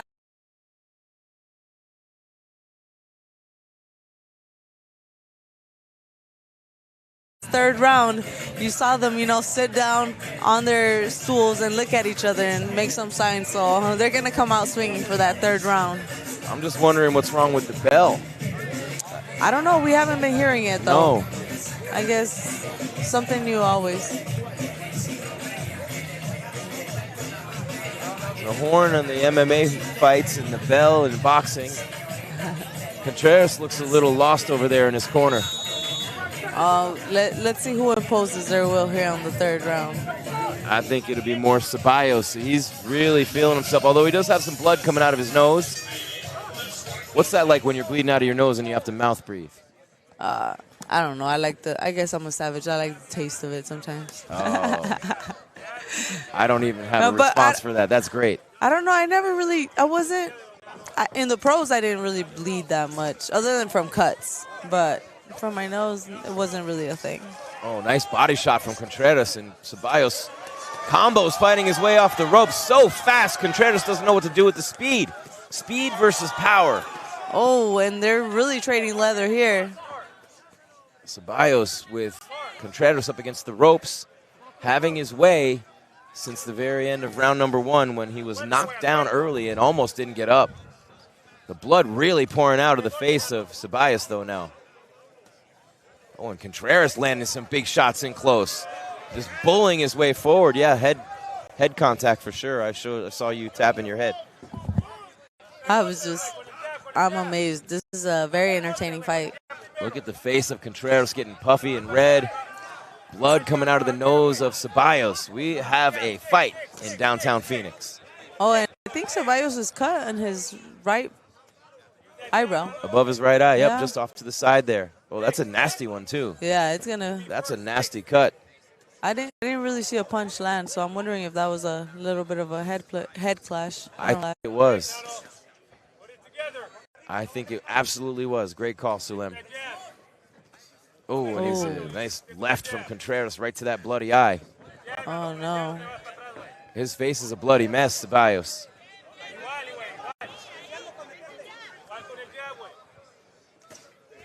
Oh, nice combo from Contrarus, who's starting to take a little bit of control back himself. Oh, nice. Oh, that was not a knockdown. No, That's that was a slip. Oh, man, that cut's really opening up on Sabalos. Is there a chance they might stop the fight between rounds with that cut? There could be. And then the ref didn't really say what, the cut came from, so. We just got sprayed a little bit. Careful. Oh, no. Yeah. Yes, we did. Oh, this is a bloody one.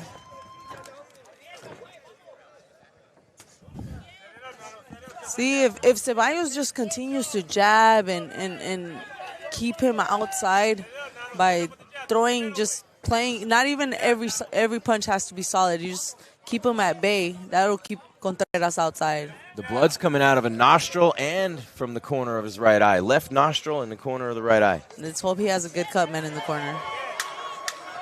10 seconds left in the round.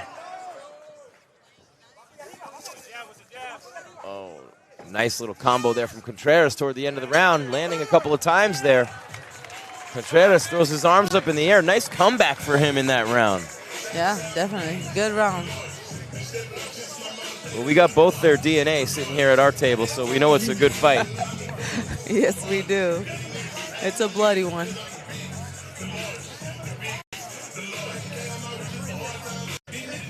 I learned my lesson when I used to go up and do interviews, and I've done a lot of those over the years. Never wear your most expensive shirts, white ones anyway. Doing that. Had a couple of those ruined. Look at the gloves, if you can see those of Contrarus. They're covered in blood. I definitely think a lot of us fighters like wearing white. It should definitely not be a thing, though. But I guess his are okay because they're kind of like leather. So you can wipe those off, I guess. Mendes Contrarus, 24-18-1 with 22 knockouts. Only won 2 decisions. Sabalos, 15-5-1. Started taking control toward the end of round number 1. Contrarus kind of reversed it back toward the end of round number 2. I think it's a round apiece right now. Oh, they're going to send him right back to the corner. The doc wants to see. Yeah, the doc wants to see his cuts. And the fans don't want this fight to end. No, not at all. So Dr. Robin McDougall, Stephen Glorsky, and James Eitner. Shout out to Doc Eitner.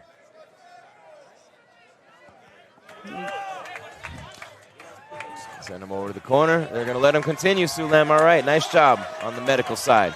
Make sure he's okay, and then you let him go. Sabalos better be careful, though, here. Those cuts could be a problem.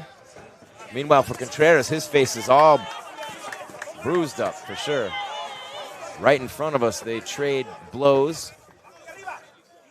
You see a hematoma on Contrarus' nose and his eye also. So, I mean, even though Sabalos is the one bleeding, they're both taking punishment right here. Yeah, you said Sabalos works at a hospital, right? Yes, he does. He might need some attention tonight. Might need to go there later, yeah. In Spanish, we say gajes del oficio. It's things that happen because of what you do. So, life being life. Yeah, lifing. That blood, though, is still coming down. Wow. Body shot from Contrarus rocks Sabalos. Did you see that? I did. You talked about those kill shots. Saw a nice left hand that Sabalos let out. Maybe that's why he's, keeping it really close to his body. You can see that mark, that body shot left. Both guys busted up, man. And I think Contrarus is about to start bleeding, too, if he's not already. Somebody's going to have a headache tomorrow, for sure. That left of Contrarus is consistently finding a home on the right side of the face of Sabalos, where the blood's coming down from the corner of the eyebrow. The left nostril leaking as well.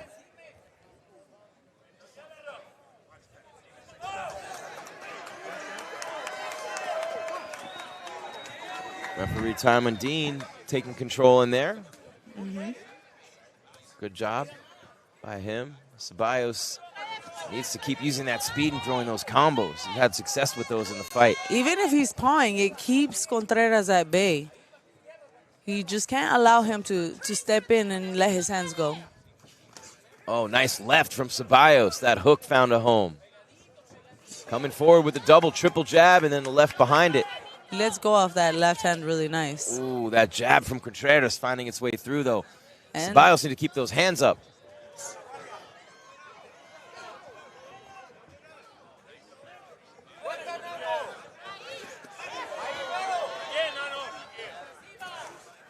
That's how he needs to keep it. Switching speeds, using that jab, pawing, switching power levels. Counter jabs. Mm-hmm. That's the way to keep that right hand off you. Oh, the left hook just missed from Contrarus. We're talking an inch there, maybe. 10 seconds left in the round. And Contrarus has el martillo behind his trunks. That means the hammer. So he's got some power. Round 3 coming to a close. Contrarus and Sabalos putting on a show for the crowd tonight. The judges have a tough call. Very entertaining. What are you fight. seeing so far? How are you scoring this if it's you? You said round 1 was Contrarus. Contrarus, then Sabalos. Round 3 and 4, man, I felt like Contrarus came back, but Sabalos had his moments, and I'm not a judge. I'm not qualified for this. It's very entertaining for sure. As a fan, I'm enjoying it. Heading to the 5th round of a potential 6 at lightweight. Dennis Contrarus and Edward Sabalos. First round, we saw Contrarus land a big shot that sent Sabalos to the canvas, but he started landing combinations later in that round, and then he really took control of the fight in round 2. But toward the end of the round, Contrarus caught him a couple more times. The blood started coming out, and the cut off the right eye as well as the bleeding coming out of the nose. We're keeping an eye on with Contrarus as they start round 5. Jab, jab, jab, jab, jab from Sabalos is what his corner was saying. He comes out with that, but Contrarus pushes him right back into the ropes, landing lefts against that right side of the face with the cut over there. I really like the way Sabalos lets go of his punches nice and sharp. But then here comes Contrarus, and he just lets a big power bomb go and change momentum a bit. But if Sabalos manages to stay on that speed and looking sharp. Contrarus' face is really swollen. Sabalos right there with him, but the blood coming out as well. I don't see any blood on Contrarus yet. He has that tough, thick skin. Yeah. That's an advantage for sure. Yeah, that was one of my problems always. I bruise so easy. Props to Sabalos fighting through this with the blood coming everywhere. And I mean, that's not an easy thing to do. It's all over his body. Nice combos from Sabalos. Contrarus barely missing with the right, but the left lands from him. I wish we had live stats on this fight so we could see how many punches are landing from these guys. This is crazy, Sulem. It's one of those fights that's very fan-friendly, but the boxers, you feel it the next day. They're not feeling anything now, are they? No, right now you have adrenaline. You're just geared up and ready to go, but the next day, it's a whole different story.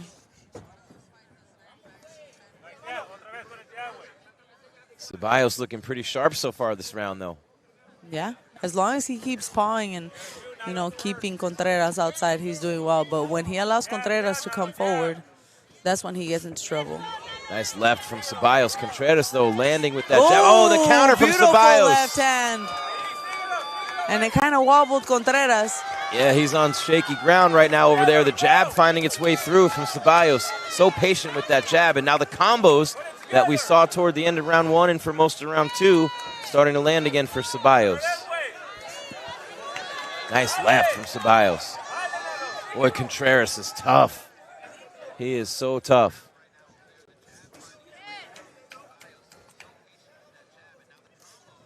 He seems a little stunned right now, though. Contrarus does. Oh, the left just missed. The counter from Sabalos. That was close. He's getting closer with that counter left. We need to watch that. Yeah, he's letting it go really nicely, but I think he's a little hesitant still because of that body shot. 10 seconds left in round number 5. Will this one go to the 6th and final round? Yes, it will. What a fight so far. Contrarus and Sabalos putting on a show under the stars in downtown Phoenix at the Arizona Center here at Fight Club Phoenix debut event. What a night of MMA fights, boxing matches. We still have the co-main event with the rising undefeated star Isaac Chavez at 9-0, and of course, Mesa Mickey, just 30 to 35 minutes east of here, 12-1. Our main event at middleweight tonight. We're heading to round 6 between Contrarus and Sabalos. What are you seeing out there, Sulem? What was your final take on that round? It was a great round for Sabalos. He really set the pace. He hurt Contrarus. You know, he was hurt for the rest of the round. So I think it was a clear round for Sabalos in that one. So that's what? 2-2 with the swing round that we have no idea on, right? Pretty much? Isn't that where we are right now? Pretty much. As we start round number 6. Definitely this round will set in stone who wins this fight. I feel Sabalos is ahead right now, but he needs to make it certain. Both guys energetic. Oh, look at the speed of Sabalos with the combos. Both guys had that little pep in their step heading back out into the center of the ring for the 6th and final round. Sabalos looks sharp, though. Both guys sharp. do. Yeah, he's looking really sharp. He knows he really needs this round. It's been a really entertaining fight, but he needs to come out on top in this round to make it happen. This has been one heck of a fight. So much fun calling this one and being right here ringside.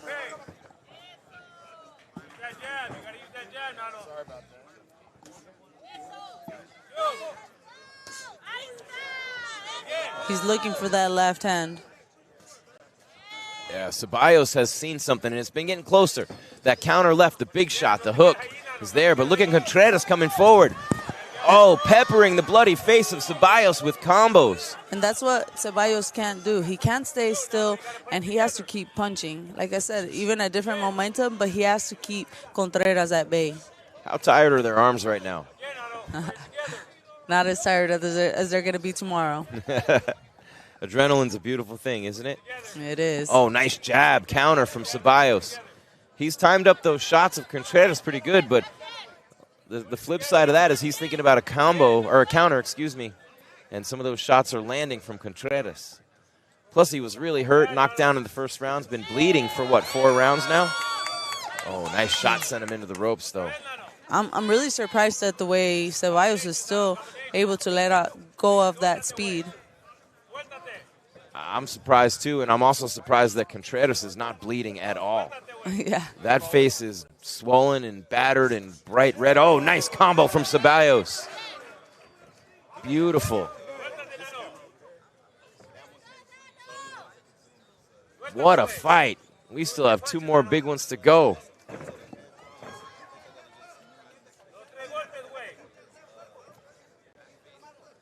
Fans are really getting their money's worth tonight. And to everybody tuned in, you guys are not going to want to miss the next one. PorterWay Podcast. Shout out to Shawn. Showtime Porter. Oh, nice hook. Contrarus wobbly. I don't know if he was wobbled or if he was trying to find the ropes. He's trying to make Sabalos, bait Sabalos in, but if I were Sabalos, I would do exactly what he's doing right there. Jab, jab, and rip the body a little bit. Yeah. That jab's been the biggest weapon of the fight for Sabalos. Contrarus a little wild with those shots now. This is a war. Oh, this fight has been amazing. What a fight. Sabalos and Contrarus, they hug it out. This was one of the best fights I've seen in a while. Trading back and forth. Power against precision and speed. We saw it all in this fight. Definitely. Blood, knockdowns, all kinds of stuff. Pure entertainment.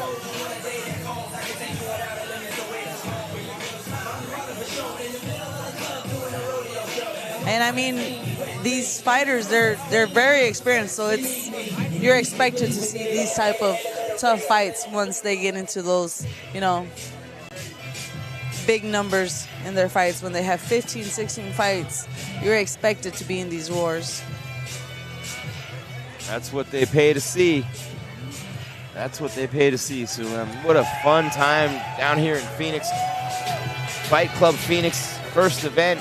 North Star Sports advocates boxing and MMA. We had the 3 MMA fights earlier.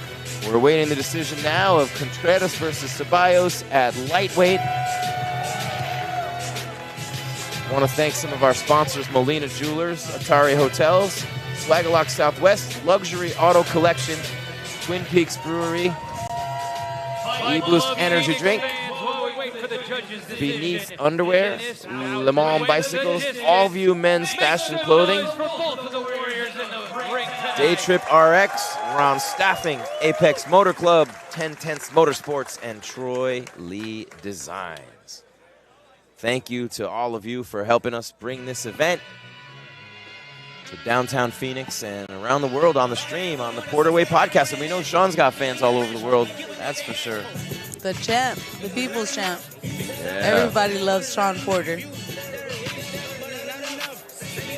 And he's one of those fighters that really goes out of his way to, share stories and experiences to those up and coming. So I truly love what he's doing here at this event too.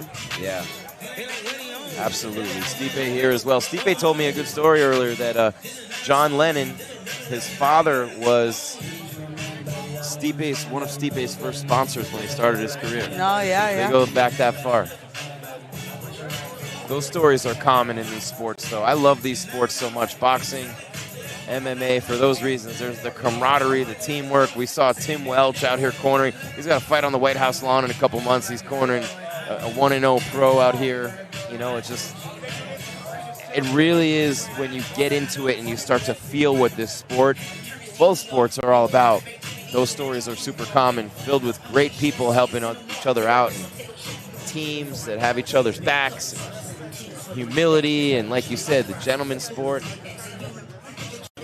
Great night. You see these guys hugging it out right now. What a fight, though, between Contrarus and Sabalos. Sabalos was knocked down in round 1, started to take control toward the end of round 1. Round 2, toward the end, it was Contrarus, and back and forth it went, but I still see, Sulem, I feel like Sabalos was much more aggressive and landing a lot more punches later in the fight. Yeah, he stayed a little more active. He was sharper. He looked sharp all through the end. There were some iffy rounds there in the middle, the 3rd and 4th, but I believe the 5th and 6th were all Sabalos. We will find out right now the official decision from Robert James. Put your hands together with these 2 warriors in the ring. In the ring. After the winners of all 6 rounds of action, we now go to our scorecards. Here are the score totals. Judges Eric Curcio and Tim Dorado both score this contest 58-54. And Victor Ravelis see it 57-55. All 3 judges have it for your winner. By unanimous decision.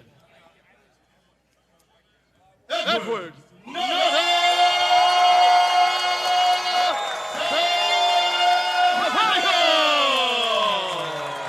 It was very entertaining.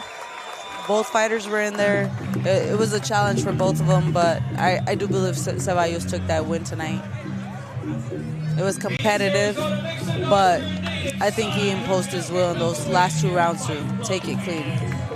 Yeah, Sabalos did more. Can't argue with that decision, but what a performance by Contrarus. We saw that power. He's got 22 knockouts, and we saw that on display early. But for Sabalos to come back, this is one thing that I love about the will of a fighter, right? We have blood all over our table. Sabalos was bleeding for 4 rounds. He got knocked down in the 1st round, almost didn't get up. He took like a 7 or an 8 count, right? He gets back up. He's bleeding the whole fight. He perseveres, and now he's got his little guy in there with him.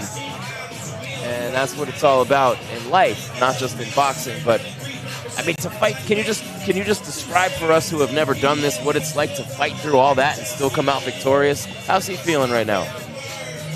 It's like Okay, the best way I can describe it is you're drowning, you can't breathe, you're having a hard time, you're fighting for your life, and then you finally come up and you breathe. That's the best way I can describe it. Yeah. I was not expecting that for an answer. That's a good job right there. Thank you. Yeah, I'm amazed that you could be bleeding from your nose and around your eye for 4 rounds, and just the concentration level to fight through that, and the discipline that it takes. It's just crazy, that toughness that you have to have ingrained in you just to be a fighter. It's in all these fighters, and I love that. See, I believe that everyone can look flashy, look good, this and that, but once you get hit, the real fighter comes out. Once you're hurt, the real fighter comes out. Once you're in the ring and you feel exhausted and you can't go anymore, that's where the fighter comes out. That's where we see who has it to keep going to that elite level and who's not going to cut it.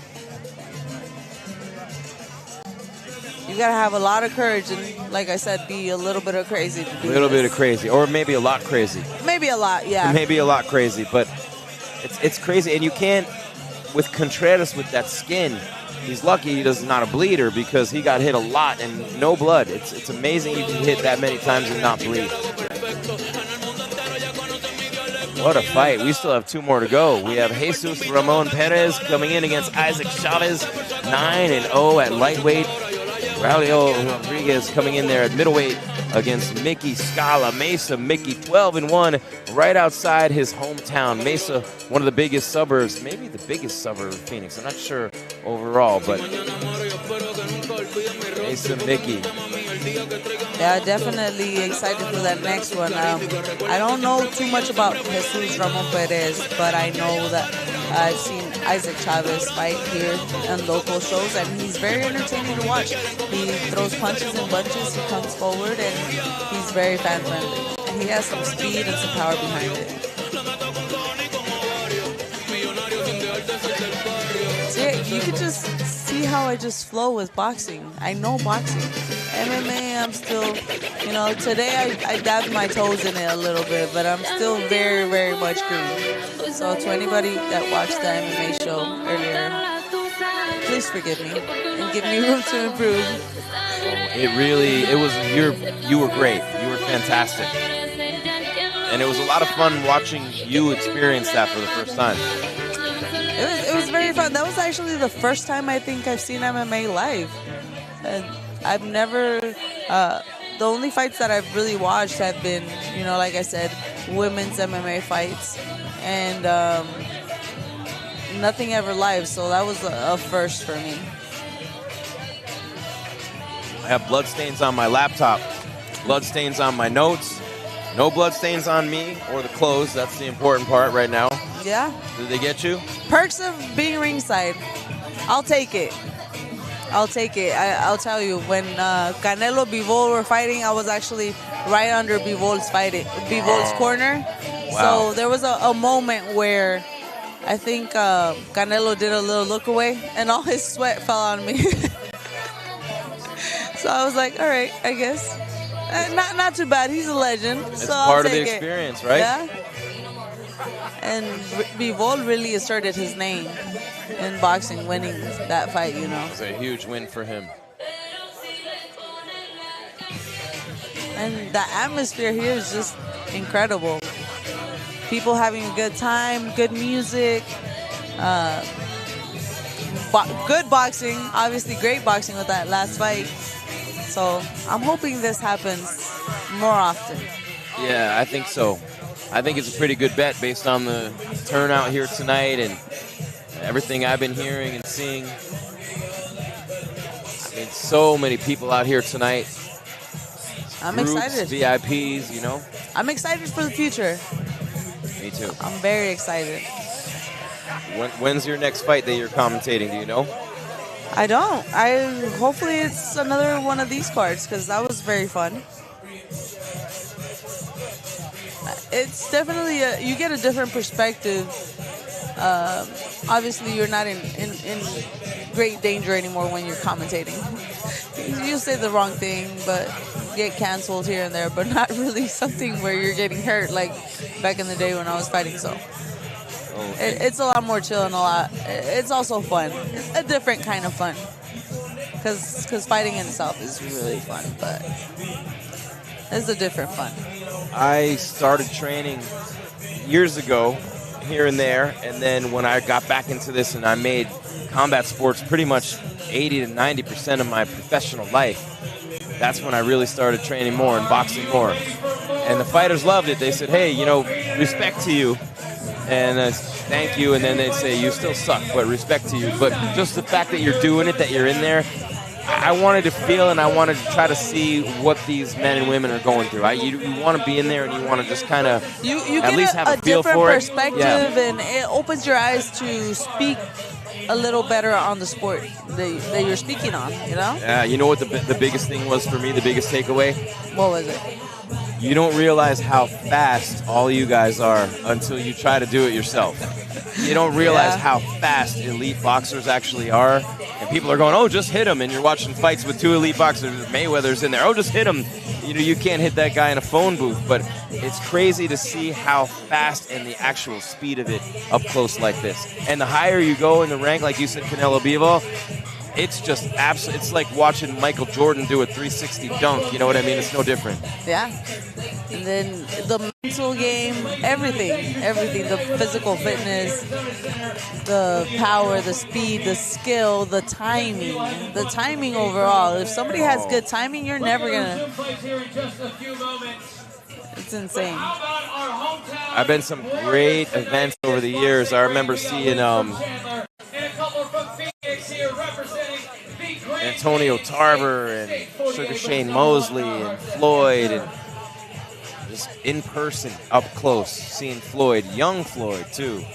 We are going to resume fight here in before he was Money Mayweather.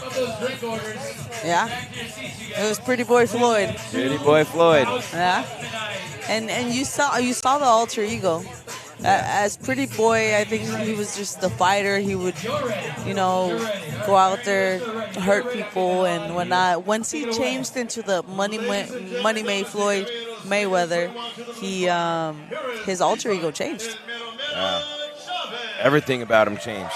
Bought himself out of the contract, bet on himself, bet on his people. That's one of my favorite stories is Mayweather bought himself out of the contract with Top Rank and just literally became a money machine. But more so than that, he bet on his people. They told him that your demographics are this, you're not going to make it with that, you're not worth this money because your fans are in the inner city. And he said, oh yeah, I'm going to walk out with the Burger King man. I'm going to throw myself all the way into my fans and my people, and I'm going to prove you wrong. And he did. And he's the best businessman undeniably in the history of boxing. Well, right now he's in a little bit of a tough spot, but we'll see how things play out for him in the future. Yeah, he spends it as fast as he makes it, right? Yeah. No doubt. But he's done well for himself, definitely. I loved watching him fight in person. Shane Mosley was a lot of fun to watch. Tarver. Yeah, Keith Thurman. I like watching Keith Thurman. Yeah, he was fun to watch too. And he just fought actually. He fought Fundora not too long ago. Fundora's fun to watch too. He's very tough for that division. So I'm wondering if he's ever gonna move up or try to challenge in another division.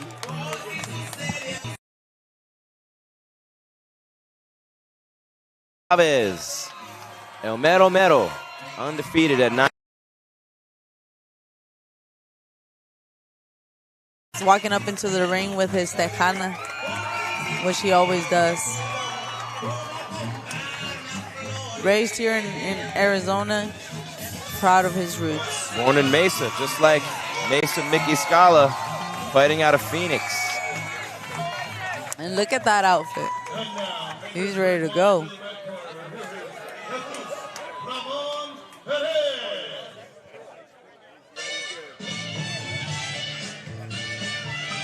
Oh, they walked the red corner first on this one.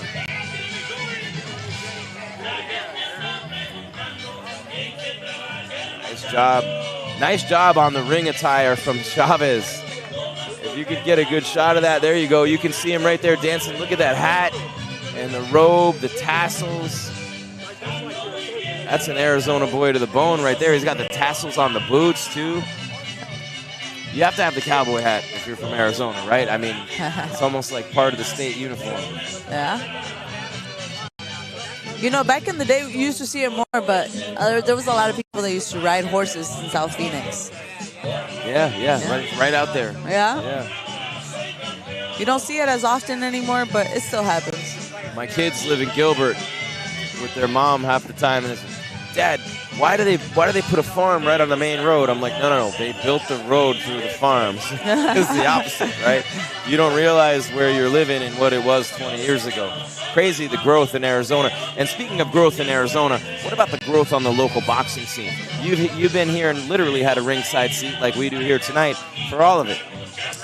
It's been ups and downs, and I'm happy to say that right now it's more ups. You know, there's a lot of major cards coming here to Arizona. I believe in June we're going to have Bam Rodriguez moving up to challenge Antonio Vargas, and there's going to be a lot of local fighters on that undercard, so I'm excited for that one too. And here's Robert James. Unsanctioned by the Arizona State Boxing and MMA Commission, temporary executive director Norma Rivero, chairman Scott Fletcher. Your judges for this contest are Victor Mendes, Eric Curcio, and Chris Wilson. Your third man in the ring is referee Edgar Lopez. Introducing first, fighting out of the blue corner with trainer Martin Reyes. Wearing black and gold, standing at 5 foot 10 inches, with an official weight of 135.4 pounds, from Culiacan, Sinaloa, Mexico. He's a journeyman with a professional record of 15 victories, 23 defeats, and 9 big wins by the way of knockout. Here is Jesus Ramon Perez! Introducing next, fighting across the ring in the red corner with trainer Manuel Chavez. Wearing black and blue, he stands at 5 foot 10 inches with an official weight of 134.8 pounds. From Phoenix, Arizona, he has a professional record.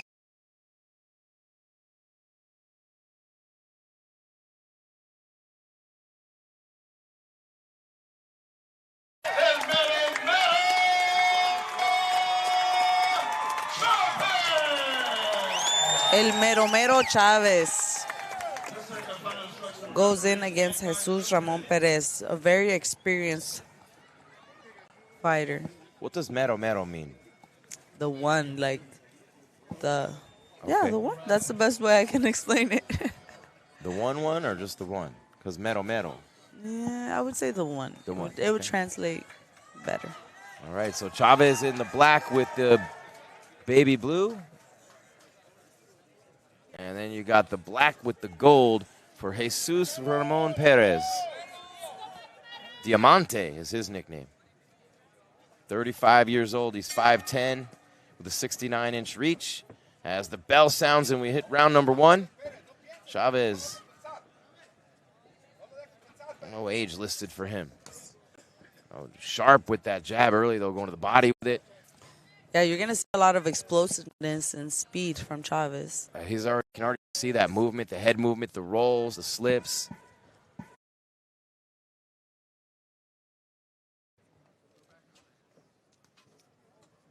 Jesus Ramon Perez, 15-23-1, and of course Chavez, 9-0. The co-main event.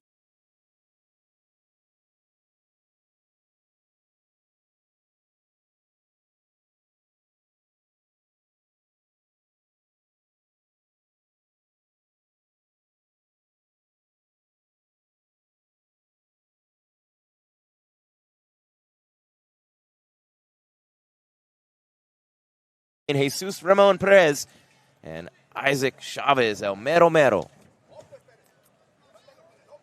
Nothing really landing so far for either guy, Sulem. They're trying to get their rhythm, letting go of the jab, testing the waters a little bit. Feel out round, I feel.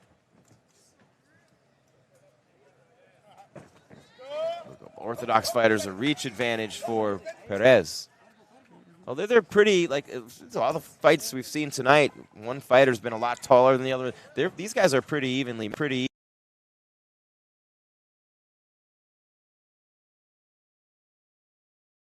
lets go of his punches and like really long.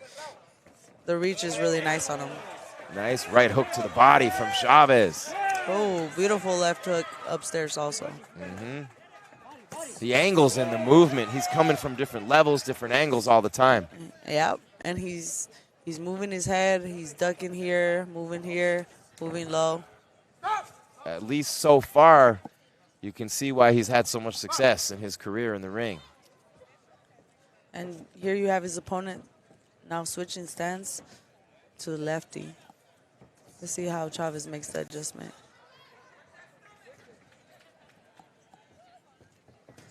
Perez having a little bit of trouble. I really like the way Chavez off-centers his head every time he throws a punch. Yeah. It's those little things. You never know where it's going to be to line it up and hit it. And you can see how focused he is. You can see it in his eyes, the way he's paying attention to everything. His eyes are open wide, you know, trying to catch his prey. And nice he caught him right. with a beautiful left hook. The counter right to the body, followed by the left hook up top for Chavez. Round number 1 in the books. And Jesus Ramon Perez walks back to the ring, to the corner, a little wobbled.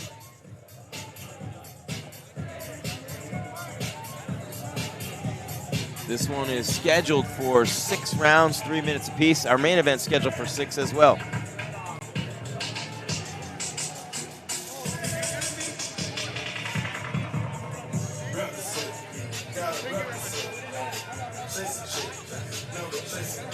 Headed to round number 2 of our co-main event. 7 boxing matches after 3 MMA fights in the middle of the courtyard of the Arizona Center. Beautiful, even an upper deck, people on the balconies up there watching. People in the apartments and hotels around here watching off the balconies and through the windows. A lot of fun. Getting ready for round number 2 of the co-main event. Jesus Ramon Perez and Isaac El Mero Mero Chavez. Here they come to the center of the ring.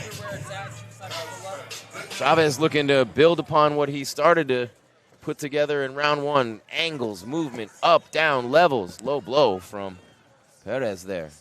I really like the way Chavez is letting go off that jab, and he's moving his head, but he's not moving it in the same direction every time.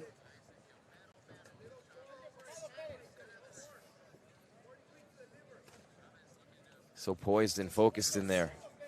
How old is Chavez, do you know? You don't have an age listed on. He's young. I would say he's early 20s. Early 20s, yeah. Poised in there. Yeah, I've had the opportunity to see him fight in a few cards, and he's very entertaining. It's not just the head that's moving. It's his entire body. His hands are moving. His shoulders are moving. Everything's moving on him. His hips are moving. His feet never stop moving. And that's I mean, very strange style to have to deal with. It's one thing that's sticking out to me right now as I watch him. Trying to figure that style out won't be easy. No, and like I said, he's constantly moving his upper body. So if I were Jesus, I would aim right to the chest, to the center. You know, you can't really aim at his head because his head's moving constantly. His jab's too quick, Chavez, for Perez, too. If he drops his hands at all, he's going to get tagged. Referee separates him. Edgar Lopez. Chris Flores will have our main event. Well, Edgar Lopez wins the beard award tonight. I know that. That's a nice beard. Has Chavez pressing forward on Perez. Getting a little messy in there. I'm starting to feel like Jesus Ramon Perez is going to do a lot of that throughout this fight. Yeah. And I feel like... Oh, nice left by Chavez. Another one. His style is kind of awkward, so it's going to take a little while for Isaac to actually catch him cleanly, but he's doing well. Hopefully Ramon doesn't make it too messy in there, holding, you know, using his experience to make the fight ugly. Perez got a little wild with the left and ate one to the body as a result.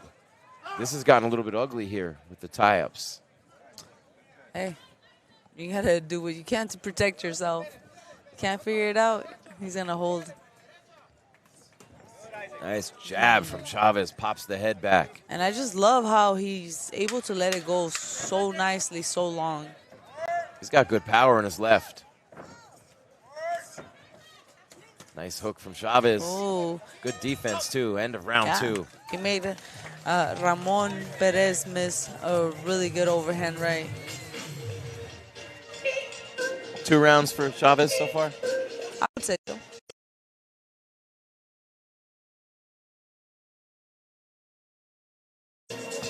Round 3 coming up.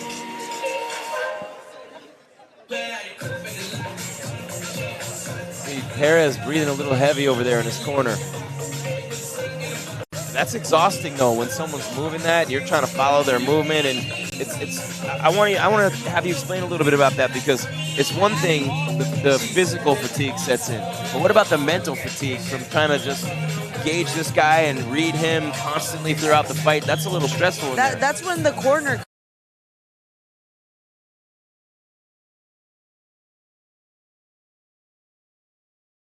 And really, makes you see things a little different so that you can figure it out. Chavez chomping at the bit to get out there. El Mero, round 3 against Diamante. Jesus Ramon Perez. Jim Greaseobbers, Zulem Urbina, downtown Phoenix, the AZ Center. And you can tell El Mero is always in shape, because every time I've seen him fight, he always lets a lot of punches go. He never looks fatigued. And tonight he's fighting a very well-seasoned fighter that is very unorthodox. I think he hasn't found the right timing just yet. So he's getting some good experience in there. 9 pro fights for Chavez. This is the 40th fight for Perez, to your point. Oh, nice left from Chavez, and then the right to the body right behind it, and the jab pops his head back. He went all the way down to shoe level that time.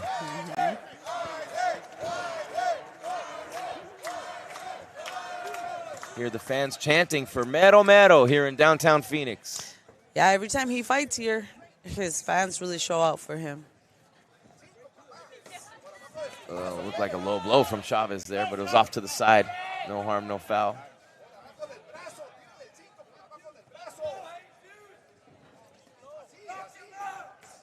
Nice jab from Chavez. That's been the bread and butter all night. Landing almost every jab right now. Mm-hmm. Oh, with the counter to the body, that hook. Solid connection from Chavez. And what I like most about Chavez is that he's going forward, but he's always going forward slipping at an angle, like right there, making the opponent miss those punches, because he's never right in the center, except right there he got caught with an uppercut, but he does very well at creeping in. Chavez with a big left hook. The jab comes right through, the right to the body. Perez to keep those hands up. Chavez throwing a lot of volume in this round, pins him in the corner. The jab, the hook, the combo. Look at Chavez taking off. Chavez is definitely a volume puncher. El Mero. The one might describe him, but it doesn't describe his punching output, that's for sure. He's a machine gun out there. And he's not even breathing hard. No, not at all. But the discipline, he has not come out of his game plan at all. He has not let the heat of the moment or any of that get to him. We saw it earlier with a couple of fighters. 10 seconds left in the round, but he's very disciplined and focused.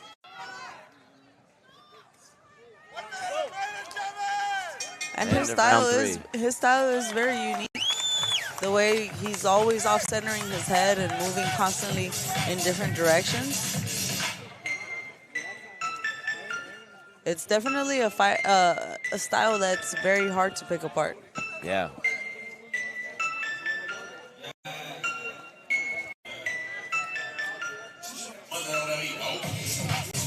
Heading toward round 3.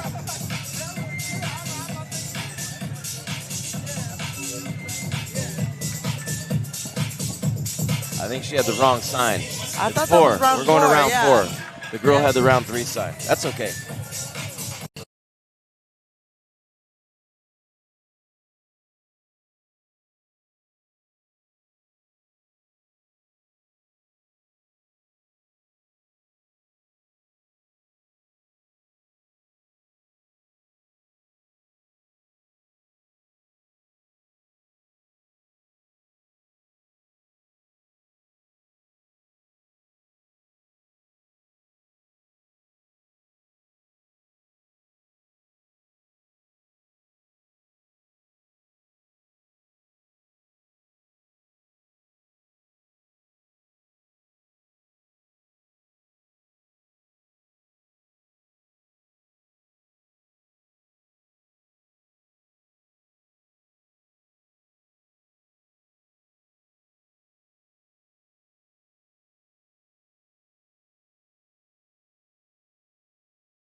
Isaac teeing off now. Nice right hand from Chavez. And, of course, Perez is going to keep leaning forward into him and forward up there as much as he can right now. 40th fight, like I said, this kid tonight.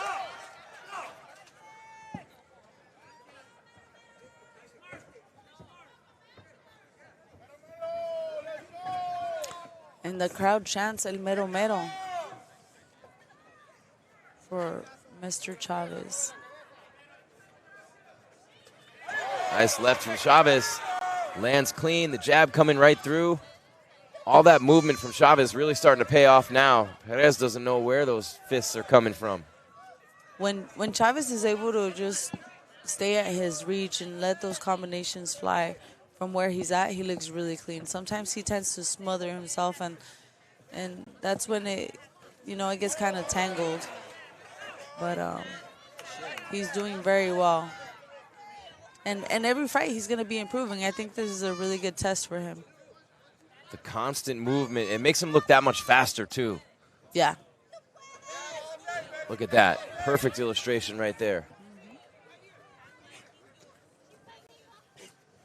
Nice left from Chavez lands. Not a lot behind that one. Right to the body. Another left, counter left. Every time Perez throws that right, the counter left of Chavez lands clean. Every time. They're not kill shots, but they're adding up. 10 seconds left in the round. Yeah, Chavez is a high-volume puncher and very entertaining to watch. Another round for Chavez. 4 in the books in the co-main. Still to come, Braulio Rodriguez and Mesa Mickey Scala. Our main event, first ever Fight Club Phoenix North Star Sports Advocates. Thank you to John Lennon and the whole entire team, Emily and everybody here. We got the sign right this time. Yeah, round number 5 coming up. Round 5. I really thought, I was like, is this, what, did I miss something? Did I dream something? I thought I saw already 3 rounds. Temperature really nice right now. 71 degrees on April 18th in Phoenix, Arizona. Yeah. Doesn't get much better than that. This, actually, not that. This. I'm kind of glad because I didn't know this event was outside, and I thought, oh man, I'm gonna be sweating. So this is nice. Hot when the MMA fight started. 91 today. Here they come. Round 5 of a possible 6. I don't think anybody's hurt or anything like that yet. No real damage being done. It's just been a technical boxing match so far. Although the face of Perez is starting to swell a little bit now and the nose looking a little... Perez has been hurt. The thing is, once he's hurt, Mero kind of tends to overcrowd himself. looking for the kill. So hopefully he just stays at his reach and stays clean. Watch the counter left hook from Chavez. There it was. The defense is really good from Chavez. The movement, the gloves, the coverage, not taking any chances. Very disciplined, staying within his game plan. Look at that movement.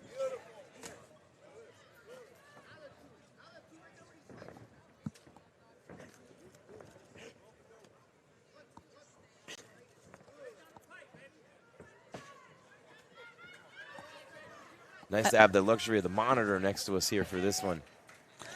Yeah, I think he just needs to keep doing more of the same. Maybe Ramos will just, finish the fight. He's not going out willingly. He's here to fight. So when Perez throws the left hook, Chavez dips down and comes back with the left to the body. Mhm. And when he throws the right hand, Chavez hits him with a counter left up top. Yeah. That's just really awkward, really hard to figure out with all that movement, too. Yeah. And the jab has been precise all night from Chavez. His jab has been money. And I feel like Perez is just looking for the headshots. He's forgotten about the body a lot, so that doesn't help his case. But and Mero is doing what he does.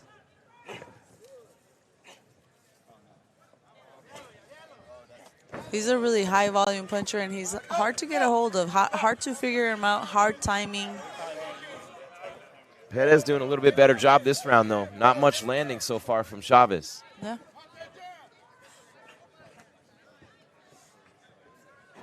It's that experience. He needs this experience. He needs these rounds. He's getting a lot of experience in there with him right now, for sure. That's the way you grow as a fighter, right? Perez with a body shot crumbling down. I don't know if did he slip? No, it was just they got tangled and he just decided to go down. Oh, okay. I didn't know if he got crumpled there for a sec. Chavez is fast. I would say more than speed, I think it's like timing. The timing that Chavez has is what makes it difficult, and that movement that he has with every punch. End of the round. One more to go. One more to go.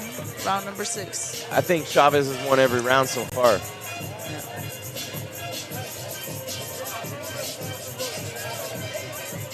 They call it the sweet science for a reason. This has been all about that from Chavez. Make sure we thank our people who helped make this possible. Once again tonight, Molina Jewelers, Atari Hotels, Swagalock Southwest, Luxury Auto Collection, Twin Peaks Brewery, E-Boost Energy Drink, Beneath Underwear, Le Mans Bicycles, Allview Men's Fashion Clothing, Day Trip RX, Ron Staffing, Apex Motor Club, 10 Tenths Motorsports, and Troy Lee Designs. I'm Jim Grieshaber. Sulem Urbina, 14-4 as a pro, 5-time national champ as an amateur on the Olympic qualifiers. Final round coming our way, Sulem, between Isaac Chavez, 9-0, against Jesus Ramon Perez, 15-23-1. The final round of the co-main event, and here they come. The young Chavez has gotten really good experience tonight. Oh, nice right from Chavez. Rocks Perez. Not a ton of power. And 135 pounders, too. Yeah. It's more about speed and quickness.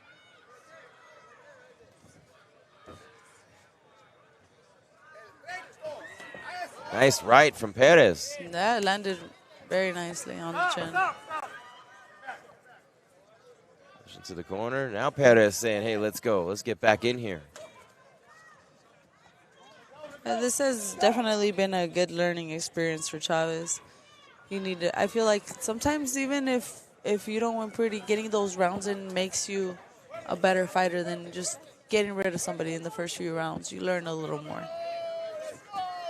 Nice head movement from Chavez. Oh, Perez catches him with a jab there.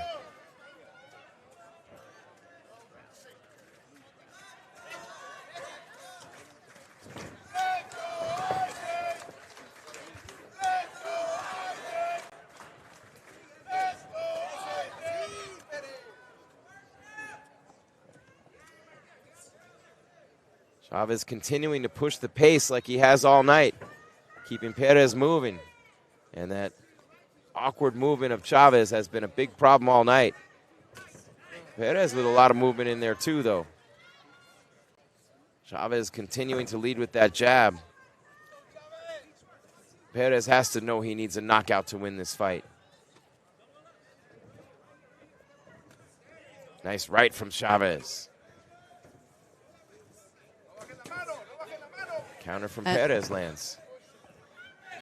And I feel like this is the same fight we've seen throughout, you know.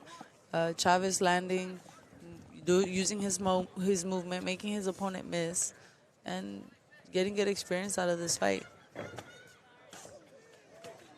Nice left and then a right from Chavez. Be careful on that side. They'll go right through that thing.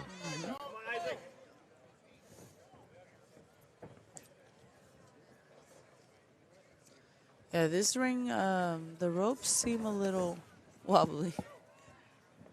I wonder what size the ring is. It seems a little small.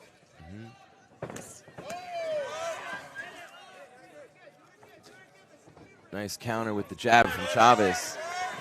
Oh, body shot from Chavez coming forward, landing more, faster, more aggressive toward the end of the fight here. Wants to leave a lingering impression with his fans and the judges.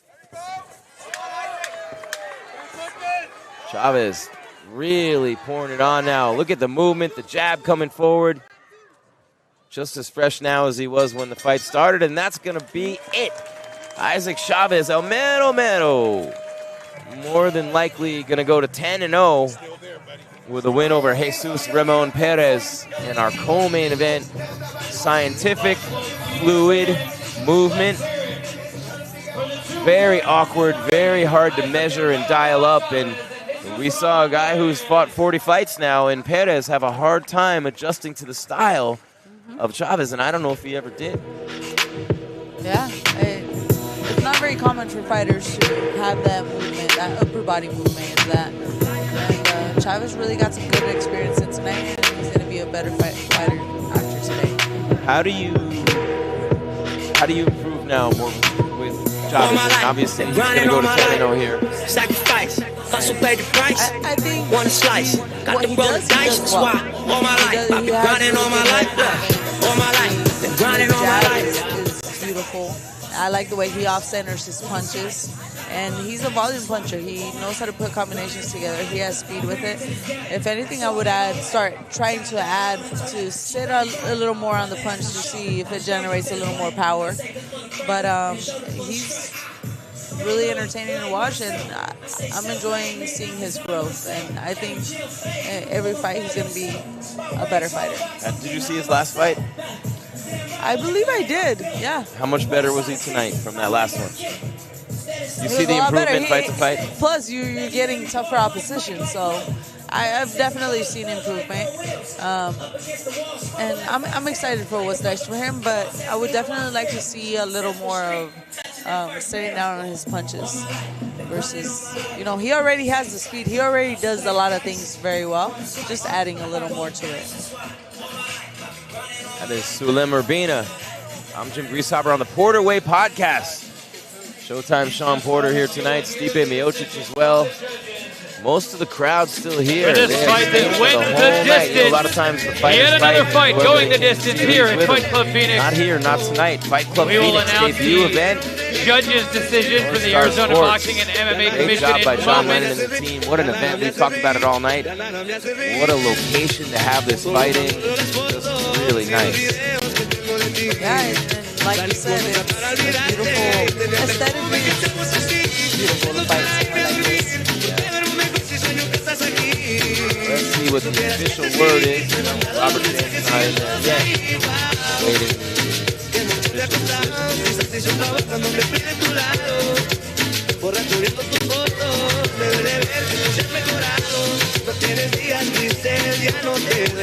Here at Fight Club Phoenix, presented by North Star Sports Advocates, we have one fight remaining tonight, fans. The main event, Rodriguez versus Mesa Mickey Scala, coming up in just moments.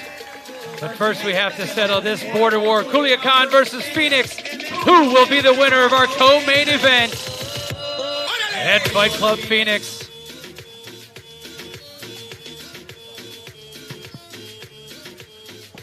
Ladies and gentlemen, damas y caballeros, put your hands together for these two warriors in the ring. As they went the distance of all 6 rounds of action, we now go to our scorecards. Here are the score totals. Judges Victor Reveles, Eric Curcio, and Chris Wilson all see it the same, 60-54. Declaring your winner by unanimous decision, Isaac El Mero Mero Chavez! El Mero Mero goes to 10-0. What's that like when you see that double digit? You know, that's when it gets real, right? You had 14 wins. When you go from 9 to 10 and you see that double digit win total, and he's just getting started. I think I had a little get-together dinner for after 10-0. Yeah, that's when things really start getting real. Not many fighters make it there. Yeah. Not many fighters make it to 10-0. That's an impressive achievement from Chavez El Mero Mero, and now we have Mesa Mickey Scala coming your way. But no excuses. He fought his heart out, and I appreciate him for that. All right, here we are at Fight Club Phoenix, the inaugural Fight Club Phoenix. We're in the heart of Phoenix, Arizona, your home. What does it mean for you, not just to pick up the win, but to fight in this ring tonight? Man, it's an honor, it's a privilege, and I appreciate everybody who bought a ticket and everybody who came out to support. Without you guys, couldn't do it. And first and foremost, all glory to God. Let's hear it for Phoenix's own Isaac El Mero Mero Chavez, representing not 1, not 2, not 3, but 4 Arizona wins tonight in the ring. Keep it going for El Mero Mero.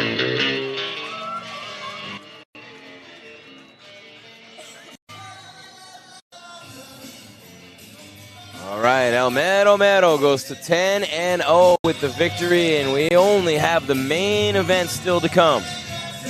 We've got the hometown boy-ish, Mesa Mickey Scala, 12-1, coming off a loss, though, Sulem, to Jose Edgardo Perdo by KO in 136 of round number 2, but before that, 12-0. 12-0, so, and I see some names on his list that I know, just from the local MMA and boxing scene, and then just a nice job by him. And he's got a lot of talent. He's got a lot of ability, that's for sure. Yeah, and you learn a lot from a loss. You take things in, you evolve. And I think that he's one of those that's going to make the adjustments and come back even stronger.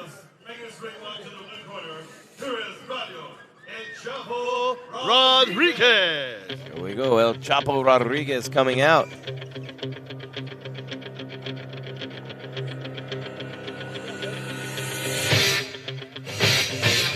I wonder, too, he signs with Star Boxing, Joe DeGuardia.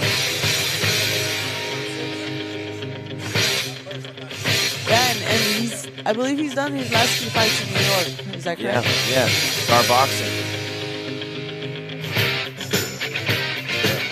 Here we come with the Rocky 3. Hey, how can you not get pumped with this song? I mean, yeah. I watched the Rocky movies and I want to throw punches. No doubt. So it's one of the best series of movies. I love the Rocky movies. Who doesn't, right? Yeah. There's a new Rambo coming out. He's putting a bow on Rambo now, too. Sly Stallone's done a lot for boxing. I remember him up on the stage at the Oscars with Muhammad Ali. I don't remember it. I've seen it a few times. I was 4. But when Rocky won the Academy Award, Muhammad Ali was up on the stage with Sylvester Stallone.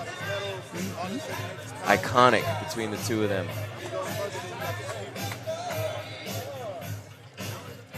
I remember watching Rocky as a kid, and I think I tried to eat raw eggs. I think we all did from that, right?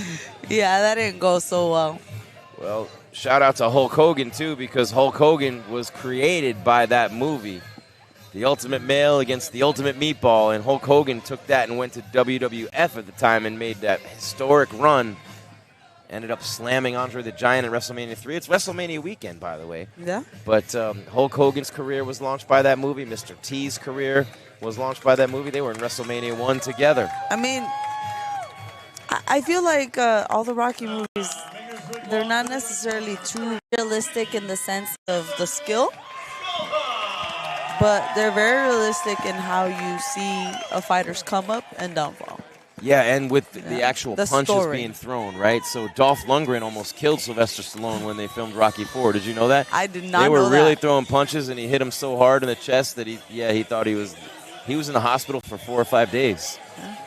Taking a look there at Jesus Ramon Perez. I'm sorry, Braulio Rodriguez. Braulio Rodriguez. This is a middleweight bout, 6 rounds, 3 minutes each. Rodriguez 22-19. And he looks in really good shape. We're going to see how they measure up in size. Mickey Scala is a pretty tall, lean young man. Yeah, and only 5'8" for Rodriguez, to your point. He's 37 years of age, Rodriguez is. He's coming off of 7 losses in a row. Anthony Soto, he was knocked out at 23 seconds of round number 2. But this is what they came to see, the main event of the evening. Mesa Mickey Scala, 6'1". Ladies and gentlemen, damas y caballeros, and welcome to beautiful Phoenix, Arizona. We're live at the Arizona Center as Fight Club Phoenix, presented by North Star Sports Advocates, presents to you the featured bout of the evening. Brought to you by Swage Lock Southwest, Molina Jewelers, Atari Hotels, Luxury Auto Collection, Le Monde, Twin Peaks, E-Boost, and Beneath Underwear. And sanctioned by the Arizona State Boxing and MMA Commission, Temporary Executive Director Norma Rivero, and Chairman Scott Fletcher. Ladies and gentlemen, damas y caballeros, this is the main event of the evening. 6 rounds of boxing in the super middleweight division. Your timekeepers are Nicole Corrado and Keith Greensberg. Our physicians at ringside are Steve Glorsky, Robin McDougall, and James Eitner. Our 3 judges scoring this contest are Victor Reveles, Eric Cursillo, and Tim Corrado. And our 3rd man in the ring is referee Chris Flores, who'll be giving the final instructions after the introductions. Ladies and gentlemen, damas y caballeros, and those watching us around the world, we're live at the Arizona Center. Are you ready?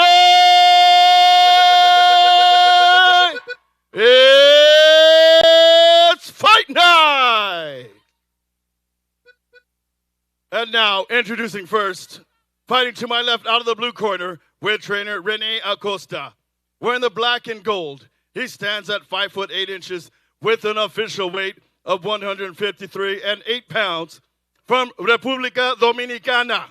He is a journeyman with a professional record of 22 victories, 19 defeats, and 19 big wins by the way of knockout. Here is Braulio El Chavo Rodriguez. And his adversary fighting across the ring out of the red corner with trainer Chris Scala. Wearing the silver and white, he stands at 6 foot 2 inches with an official weight of 160.2 pounds. From Mesa, Arizona, he has a professional record of 12 victories and 1 defeat and 6 big wins by the way of knockout. Here is Mickey Mesa Scala. Let's take our final instructions from referee Chris Flores. Okay, gentlemen, we know the instructions in the dressing room. I expect a clean fight. Here's the line right here, and here's the line on these trunks right here. Touch them up now and go back to your corners. Let's go, y'all.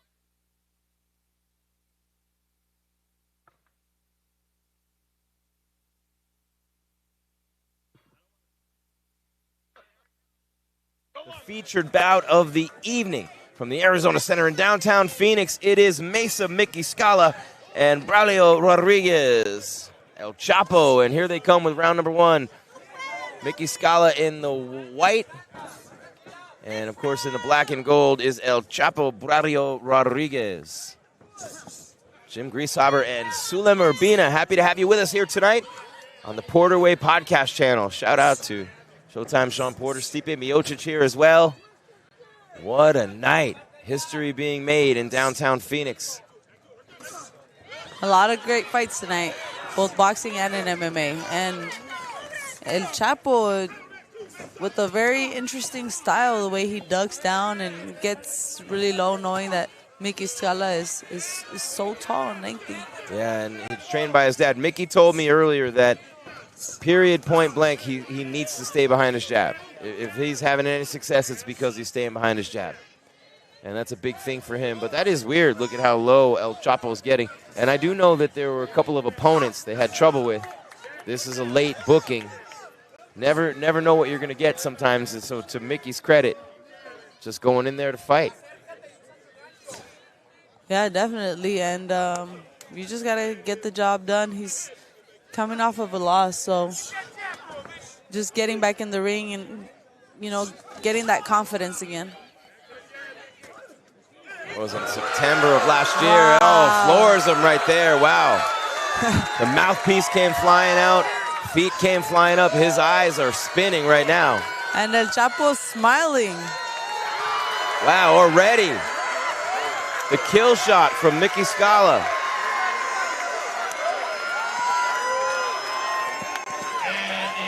That was quick and light work for Mickey as they embrace in the ring. But don't blink.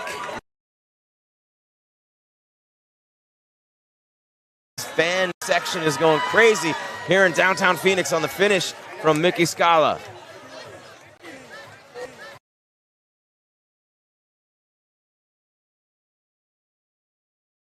Much for the feel-out process. Not much feel-out tonight. Not for him. So the main event comes to an end very quickly. Mickey Scala dropping. Radio Rodriguez. El Chapo hits the deck and doesn't get up. I mean, he got decleated. We used to call that in football. He got decleated, knocked straight back. His feet came up. The mouthpiece went flying. Well, what was very interesting was the fact that his opponent's sitting there. He got dropped, and he's sitting there smiling. Yeah. That was very interesting. You look in the eyes. I've always been taught to look in the eyes when someone first hits the deck. And his eyes were spinning for sure. What a night of fights. 3 MMA, 7 boxing. Eric Hovanian with a TKO win. Siupoli Anau with a TKO. Andrew Mendes, a 29-second knockout. Farid Shogun Goga with a TKO in round 2. Corner stoppage. And I think Sabalos with a win by unanimous decision. I think the fight of the night goes to Edward Ceballos and Dennis Contrarus. Chavez with a unanimous decision win, 60-54, and then Mickey Scala with a kill shot. Sabalos and Contrarus was a great fight. I'm with you on that one. That was an absolute great fight. If there was a fight bonus like there is on MVP, yeah, that's where the fight bonus would go right there. Definitely, yes, great fight. Would. And Mickey gave him what they came to see. No. Let's get the official word from Robert James. Ladies and gentlemen, damas y caballeros, here inside the Arizona Center, this contest has come to conclusion as referee Chris Flores has been halted this contest after 1 minute 40 seconds into round number 1. Declaring the winner by spectacular knockout, Mickey Scala!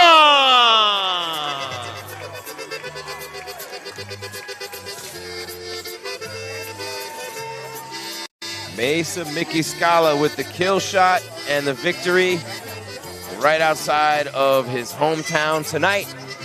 Downtown Phoenix, under the stars at the Arizona Center.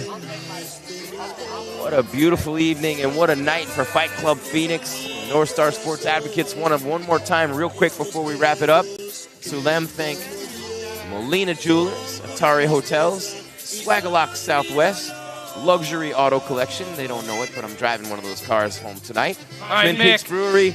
Mick, we're going to come over here. We're going to talk to the fans over here. I think underwear. You know why. We're going to turn. We're going to face a little bit over we got here. Mike Bauer with Mickey You Scala got a fan section right over here because you're representing Mesa. Mesa, Mick, you walked into this ring with 6 knockouts on your record. How does number 7 feel? Number 7 feels good. You know, I haven't fought in my hometown in 2 years, so that's one thing that I love to do is fight back in Arizona. And it's a good feeling having my crowd back here. It was a good performance. All right, so it's been a couple years. What can we do to get you back in the ring here in Arizona soon? Let's go. I mean, this went well. Hopefully we continue to connect with John. Right now I'm with Star Boxing.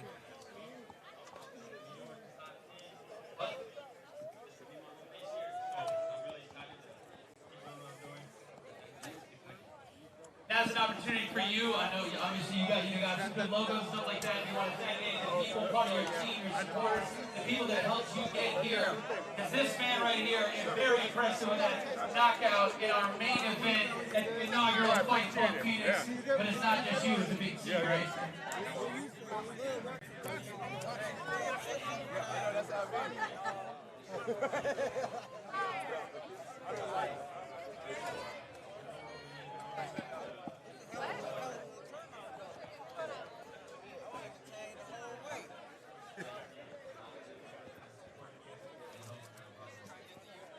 Mesa Mick walked in with 6 knockouts, just added number 7. Congratulations. And here in the city of Phoenix, Phoenix representing with wins from, I believe, every fighter in this ring tonight. Arizona showing up strong in the squared circle. You do so, man. It's your world. I'm just hanging out here.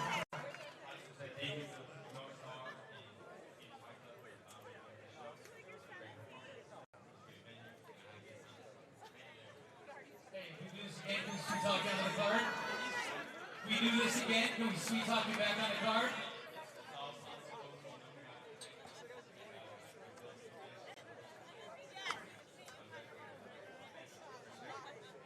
Let's go. Mesa Mick right here. We got the fan zone right over here.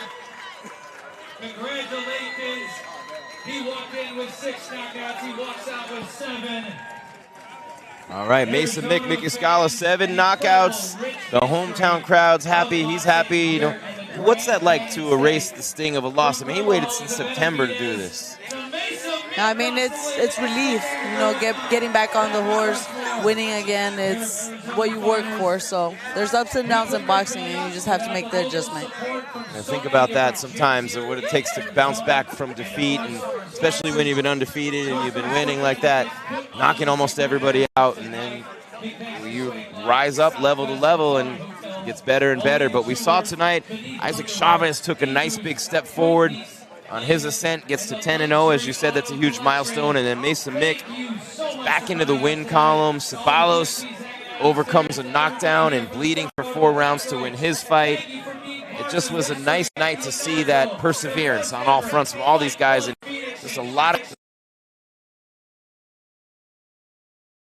Arizona, in Phoenix in particular, Phoenix area.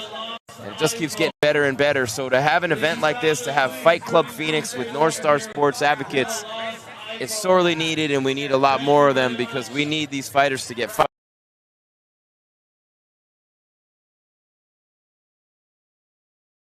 Definitely. I'm super excited. We'll be paired up again soon. But yeah, it was great to work with you, partner. We'll do this again. Thank you so much for carrying us through this. Sulem Urbina. I'm Jim Grieshaber. Call me Grease for Shawn Porter, Stipe Miocic, Robert James, Mike Bauer, John Lennon, and North Stars.